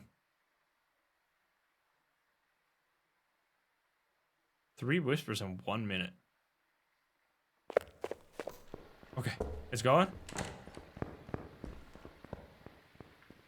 Oh, can scare. Okay, so started hunting at like 3250 here. It sucks that I don't have the tier 3.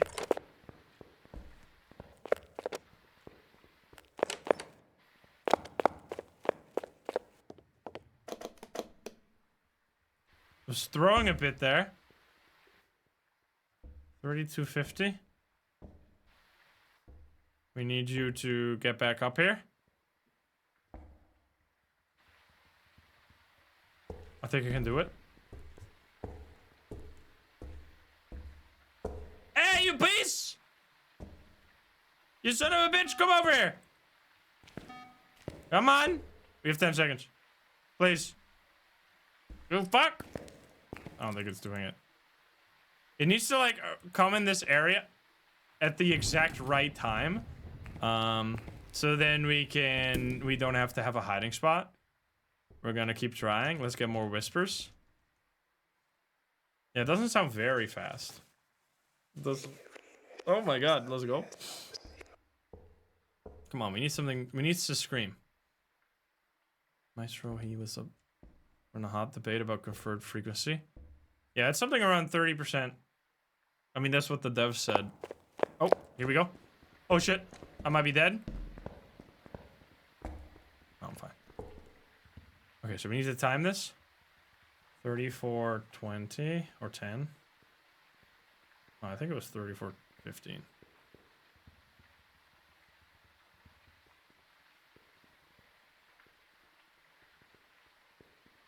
I need you to be here at the right time.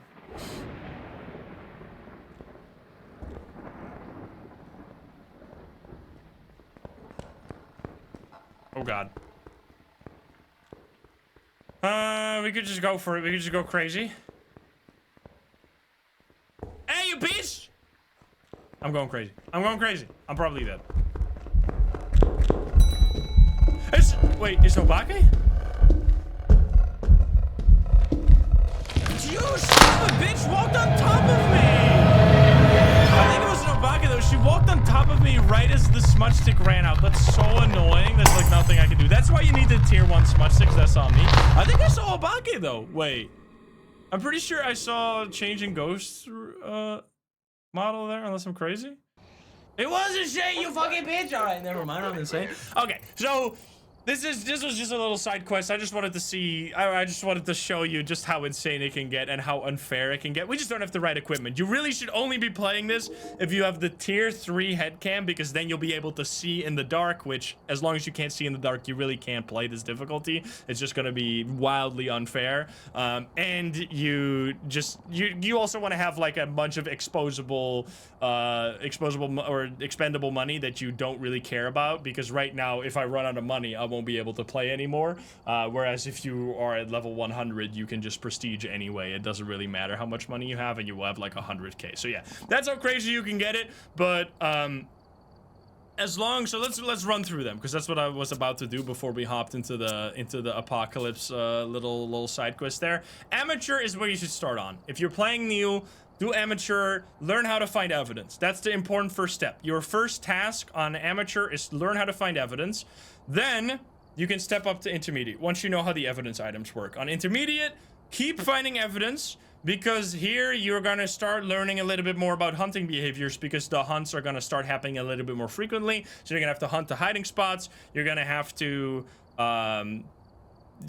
turn on the breaker at the start of contracts. It will be a little bit more like a normal ghost experience, and then once you reach professional, you're in the cool club. You understand the game enough to be able to consistently be professional. You've basically like completed the normal player's journey through Phasmo. Then if you really want to go like, I love this game, I want to go into the deep end, I want to learn everything about this game, you can go to the next 2 difficulties, but I would only really recommend those if you really want to, if you care enough about this game to really learn all the ins and outs, which I definitely do, and I think it's really fun, but I know that's not for everyone. So if you are one of those people, you can go to nightmare mode, which I think is the perfect balance for still being able to find some evidence. You can find 2 evidence here, but then you have to use the knowledge you have of the ghost to rule out the final couple of ghosts that are left after you found the evidence, which is just like the perfect balance of both. You still have to find evidence, and it's only a small list, so you don't get super overwhelmed with doing everything you have to do during a no evidence, but you still have to do some no evidence stuff. Then I honestly think insanity should just be forgotten about entirely. I don't think this difficulty is worth its salt. I think it's too hard and not rewarding enough, because like this one evidence is just so useless, and it would almost be better to just go into your custom difficulty, take insanity, and just turn down the evidence to Look at that. Immediately by turning it down to from 1 evidence to 0, you already get 2 times multiplier extra. That already will be a much more worthwhile challenge because it's basically the same effect, yet you get a lot more reward. So yeah, I would honestly just say skip past insanity, and once you're good enough to know all the ghosts, just go straight to trying out no sanity challenges, which you can do by something like this. Just set up the... You can do something like this. This is like a class. Just take insanity difficulty, turn your sanity up to 100, and then maybe turn on the screens. I think that's also a good idea. So you can see the sanity monitor and the activity chart, and then you get a 7.8 times reward. Maybe you want a curse possession as well, though. Like something like that. That actually takes away a lot of your reward if you do the curse possession, but I think that's a lot more fun. So it's kind of similar. I mean, you can try it without. That's kind of fucked up. You could try it without and then do lower sanity while still having sanity pills, something like this. So you can at first you try to figure out if it's a wraith, if it's a phantom, taking photos, stuff like that. And then once you get hunting, you can really start knocking out all of those ghosts. So yeah, but that's for the really high advanced stuff. That doesn't matter for most people anyway. Just stick to the lower difficulty, stick to professional, and let me know which one you like the most and which one you're striving to play on. Like, what's your next goal in this game? What do you want to do? Or just not give a shit at all and just want to have fun. That's also totally fine. I just like I like playing this game at a bit of a crazy high difficulty. That's just fun for me personally. Let me know what you think. I hope you enjoyed it. If you're not subscribed, please do so. If you liked the video, like it. If you dislike it, dislike it. And if you want to join the lovely gamers here in chat, you can join us over at twitch.tv or click the link in the description down twitch.tv/insym or click the link in the description down below. Don't join us at twitch.tv. I mean, unless you follow me already, then you'll be able to find me right there. But anyway, I'll see you around. Have a good one. Bye bye. See you. You forgot the rest of the link. Join us at twitch.tv. I mean, it's accurate. It's accurate, but you're not gonna find us. It's actually kind of crazy that you can just do twitch.tv/insym. So many people are like, where do you stream? Where do you stream? I literally say it at the end of every video. You can just type twitch.tv/insym. That's my personal link. Yeah, let's, so I have a special thing. I don't know anything about this, but my mods as well as some of my close friends have made a video for my 1 million special. It's a 1 minute long video. Let's see what this is. I don't know what this is. Let's check it out. Oh, it's Jojo. Hello, Jojo. How you doing? Wait, I need to. I'm gonna close the game because I don't want this sound in the background. Welcome back. There's some joy. Let's see. We got mini gamers. Sorry, here we go. Hello. Jojo. FBI official documents? I'm certain I'm a criminal. Good evening, Insym. We have received reports about your recent and odd escapades. It's pretty freaking impressive. But we've also received a lot She's dying. Excuse me? Of concerning messages regarding this situation. Now then, you have 2 options. Choose wisely. This action will have consequences. Oh god. What the fuck? Do we want wholesome or do we want... Wholesome is 11 minutes long? What is question mark? I want to know about question mark. I'm clicking question mark. What the fuck? Trigger? It's flashing lights. What's going on? You are an idiot! You son of a bitch. Okay, it's just short.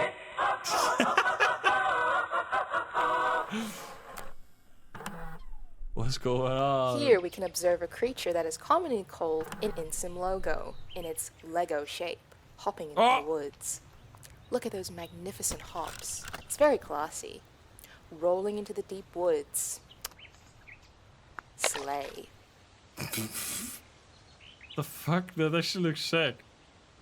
Here it is again, hiding behind a tree. Very demure. It's giving wannabe kangaroo. And now it jumps on us. Very mindful, guys. Not so mindful. It's like a wild Germa. God, I wish he was. Hey, what the fuck? Alright, we're going wholesome now. Hi YouTube, how you doing? Welcome back Hey. to yet another anniversary video. It is time to bring back some old memories and watch a bunch Of highlights in celebration of 1 million subs Yo. on YouTube. It's gonna be fun. I hope you enjoy. If you like the video, like it. Just like it, it's a celebration. Only like Let's not it. waste any more time and let's hop into Dude, the this is video. Let's wholesome. go. 2018. Oh god. Alright, she's dead. Oh, never mind. She's not dead. I'm dead. Oh! Oh, that's pain, dude. Look at that health bar. That's fucked up, man. You can't do that. She has 1 HP. Fucking hacker. But you can jump up here, right? I'm falling. Yeah.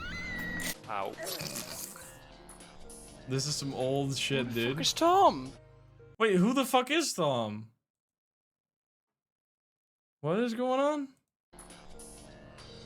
Who the fuck is Tom? I was just doing a single player playthrough and Tom was in my game. Calm before the storm. Oh You god. got him. Oh no. Ah! Boobas. I'm coming with you, bud! Wait, what is going on? Did you censor that? Was that not censored? Was that originally not censored? I think I softlocked my game. You censored it?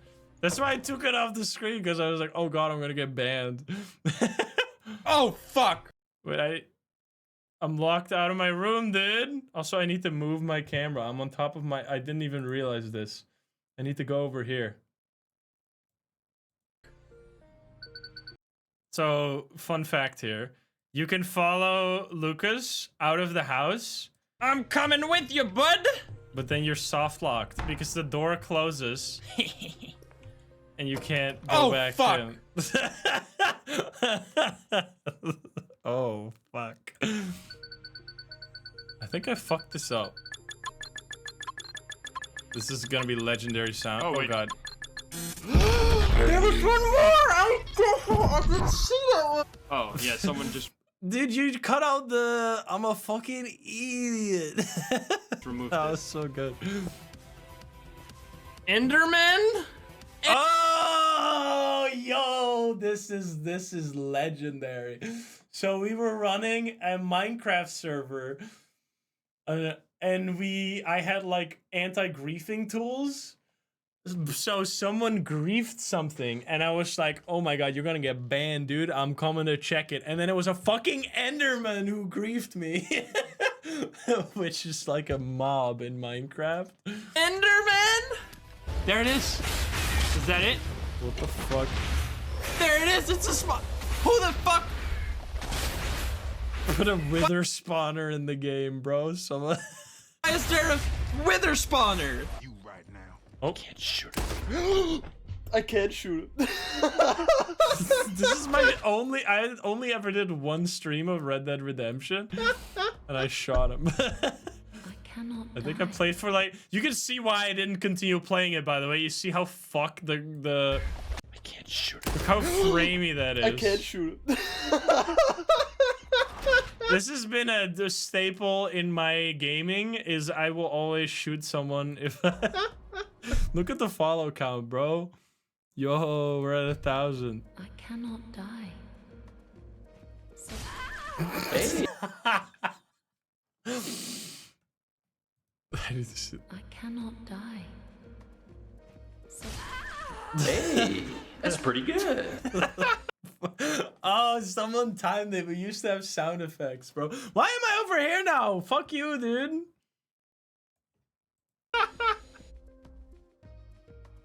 The big boom. Are we Betsy! Betsy? Oh god!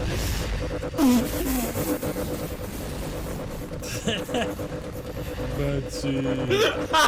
Jesus fucking Christ. My ears! What is going on? I fucking love this. Oh my god! What is That was a lot of. I think this was at the end of our playthrough, so we decided to just spawn 7 million of every boss to see if we could fight it. Fucking Jesus!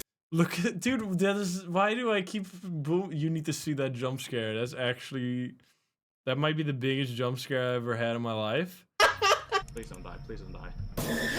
Fucking Jesus fuck! Yo. Night 9. Holy.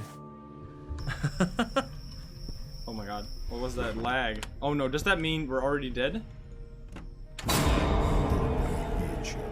Did I just get insta-killed? Yeah, I don't want to see that. That's pissing me off already. What's going on? You Eric! Wait, I wasn't at the PC. So I just get. Why was I AFK here? You heretic! What the fuck, dude? Hey, Jojo, what's up? First Phasmo stream? The door is giga hot. Oh my god! What the fuck? See the spinning fucking door, bro?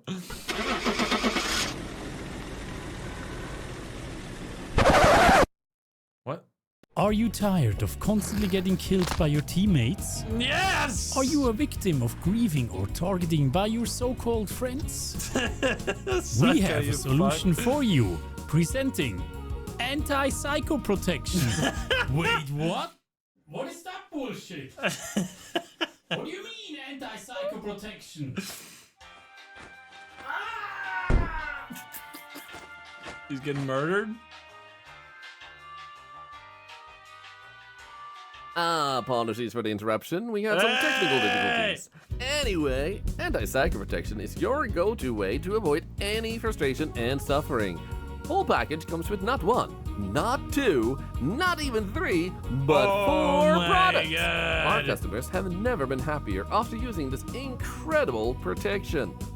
If you are also plagued by a wild psycho, call us now and we'll get back to you in 5 business days. Limited stock, get yours now only for $4.20 USD until end of the day. Disclaimer, our product does not ensure 100% protection and we don't take any responsibility for fatalities caused by Psycho's actions. Use No, responsibly. Psycho! You might be unstoppable. He might be unstoppable. What is going on here? Is this... What is that? What? Does that work? Oh my god, I'm a fucking legend! Yo, that was cracked though. That was fun. Do you see that ghost photo? I threw the camera through the door to take a ghost photo, bro. I'm insane. See that? What? Does that work? Oh my god, I'm a fucking legend! Look at the zoom! Whoa! He's getting fucking destroyed! Oh god, you're gonna twerk. That's back in the day when Revenant was the only ghost that could kill you. Also, look at this. This is legendary. Do it! Yes! Can you show yourself? That's some classic shit. Okay. Alright, show yourself. What's your... I'm dead. What's that face? Why am I wearing the Christmas hat? Oh, this is old Tanglewood, dude. What happened? A shade will be writing and a... What the fuck? Asylum is the best at showing how strong this game is at just ambience. Because it's so good.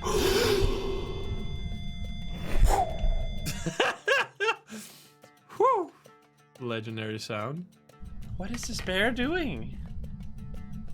This is some old Oh, shit. no! You're usually looking at me, you bitch. You can't... Okay. Are you in here? That is fucking legendary, dude. Holy shit, that's a good moment.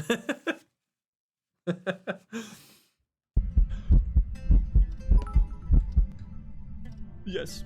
Okay. I'm gonna do what they call a gamer move, which is get the ghost event without actually getting the hunt. Okay, or just die. Hey, little Timmy, what were you doing on your laptop? Wait, What the fuck is CJ doing, bro? fuck! Grandma! It's not that funny!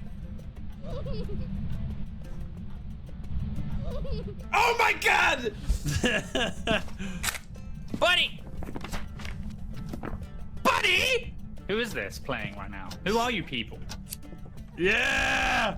Wait, what the what the Ghost? Are you smashing? How That was probably Insym. What a tragedy, dude. Wait! Just fucking get a death card, man! No, not like that! What is going on? What the fuck? Whoops. I knocked over my microphone. Uh-oh. It does feel kind of slow. Like, it does feel like there's not... Ah! I regret ever saying that. Dane nu insigne? Why am I upside down? Give me a fucking say, you beast! 7 excellent eggplant dishes. Haha, eggplant. It's like pee-pee. Fucking thick ass boy. What the fuck? We're still in 2021, Damn, dude? we can't hear Insym. I literally couldn't hear you say that. I'm a Roblox god right now.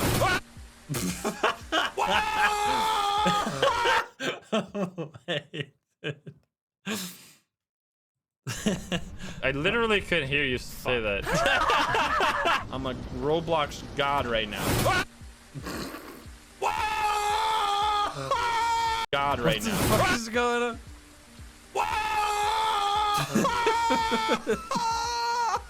All right. Let's use. Man, you gotta turn up the audio like crazy. Dude, that was. Did you see the polter? All right. What the fuck was that? Turn up the audio like crazy for this one. All right. Crazy for this one. All right. Here we go. Let's use right. How many pickles can you?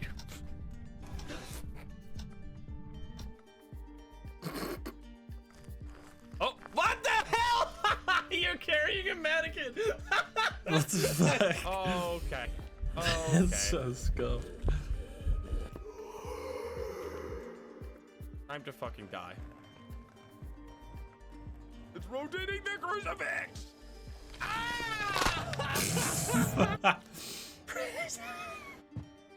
Ace. Oh wait.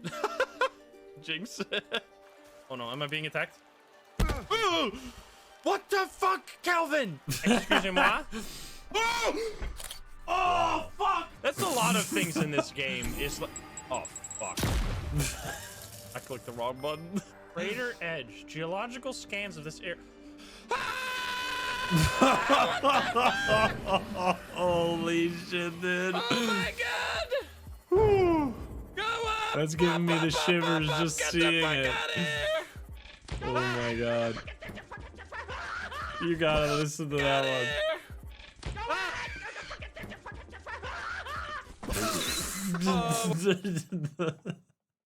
Skinwalker, dude. Why is someone dead here? What happened? Lethal company, baby! Wait, it's like stuck. Oh, that's insane. How did he do that? Does he even know where he is, though?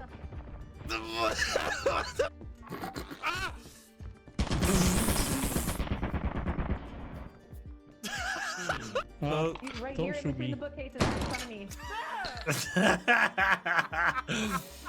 That's real anti-psycho protection right there. Let's go. It's a toilet.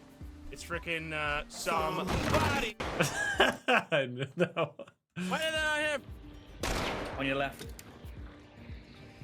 Other left. Oh, is this guy still one? Give me a hanged man card. That'd be so funny. If you do this, do you actually just die? Ah! Oh, yes. Can I stab someone? You're still. Oh god, wait, chat is on top of chat. I just realized. Whoops, sorry. God damn it, chat! Oh, what the? Oh! I learned something about bees, guys. There, do. What the fuck? Oh my god, jeez. Ah! Oh! Fuck it, we ball. Is that a bomb? What? Stop clapping! Stop clapping! What the? Oh! What was that sound?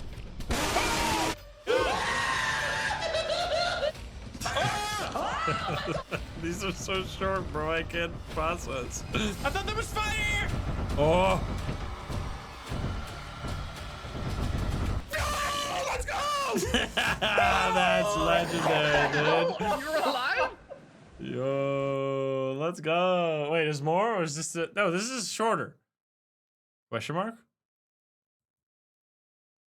No, this is the same one. I thought it was shorter. You want to be an idiot again?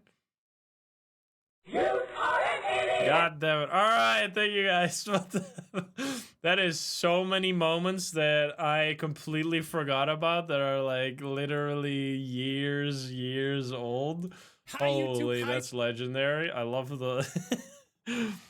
Where's that one? I can't find it. There's too many fucking moments. Thank you guys. All right. Well, I'm going to play the music there. I'm going to move the setup back over. Thank you guys. Well done, everyone. Well done. Big props. Big props. You've seen content that shouldn't have seen the light of day ever again. You are one of the chosen ones. that will be forgotten for eternity from now on, right? We can all agree that we're not going to be talking about that. Thank you guys so much for doing that. That was awesome. Thank you, thank you. All right, we're gonna end it there. If you want to see more of my face, well, you just saw a lot of my face, but maybe you want more. I'll link it over here in the YouTube and in the Twitch. Thank you guys so much for 1 million, as well as just hanging out, just hanging around, you know, just chilling. Let's see who's live right now. I'll see you guys all tomorrow, YouTube. You guys can't raid. You guys got the video though, so I'll see you tomorrow. Have a good one, YouTube. Sucks YouTube can't be raided. How about we go say hi over here to Lavender, who is playing some Phasmo themselves. Thank you guys so much for joining today, and I will see you all tomorrow with another stream. Thank you, gamers. Thank you, thank you. Have a good night. Bye-bye. Thank you, everyone who participated in the video, obviously, as well. Thank you for all the... I saw a lot of names in chat. Thank you, thank you, thank you. Bye-bye. See you.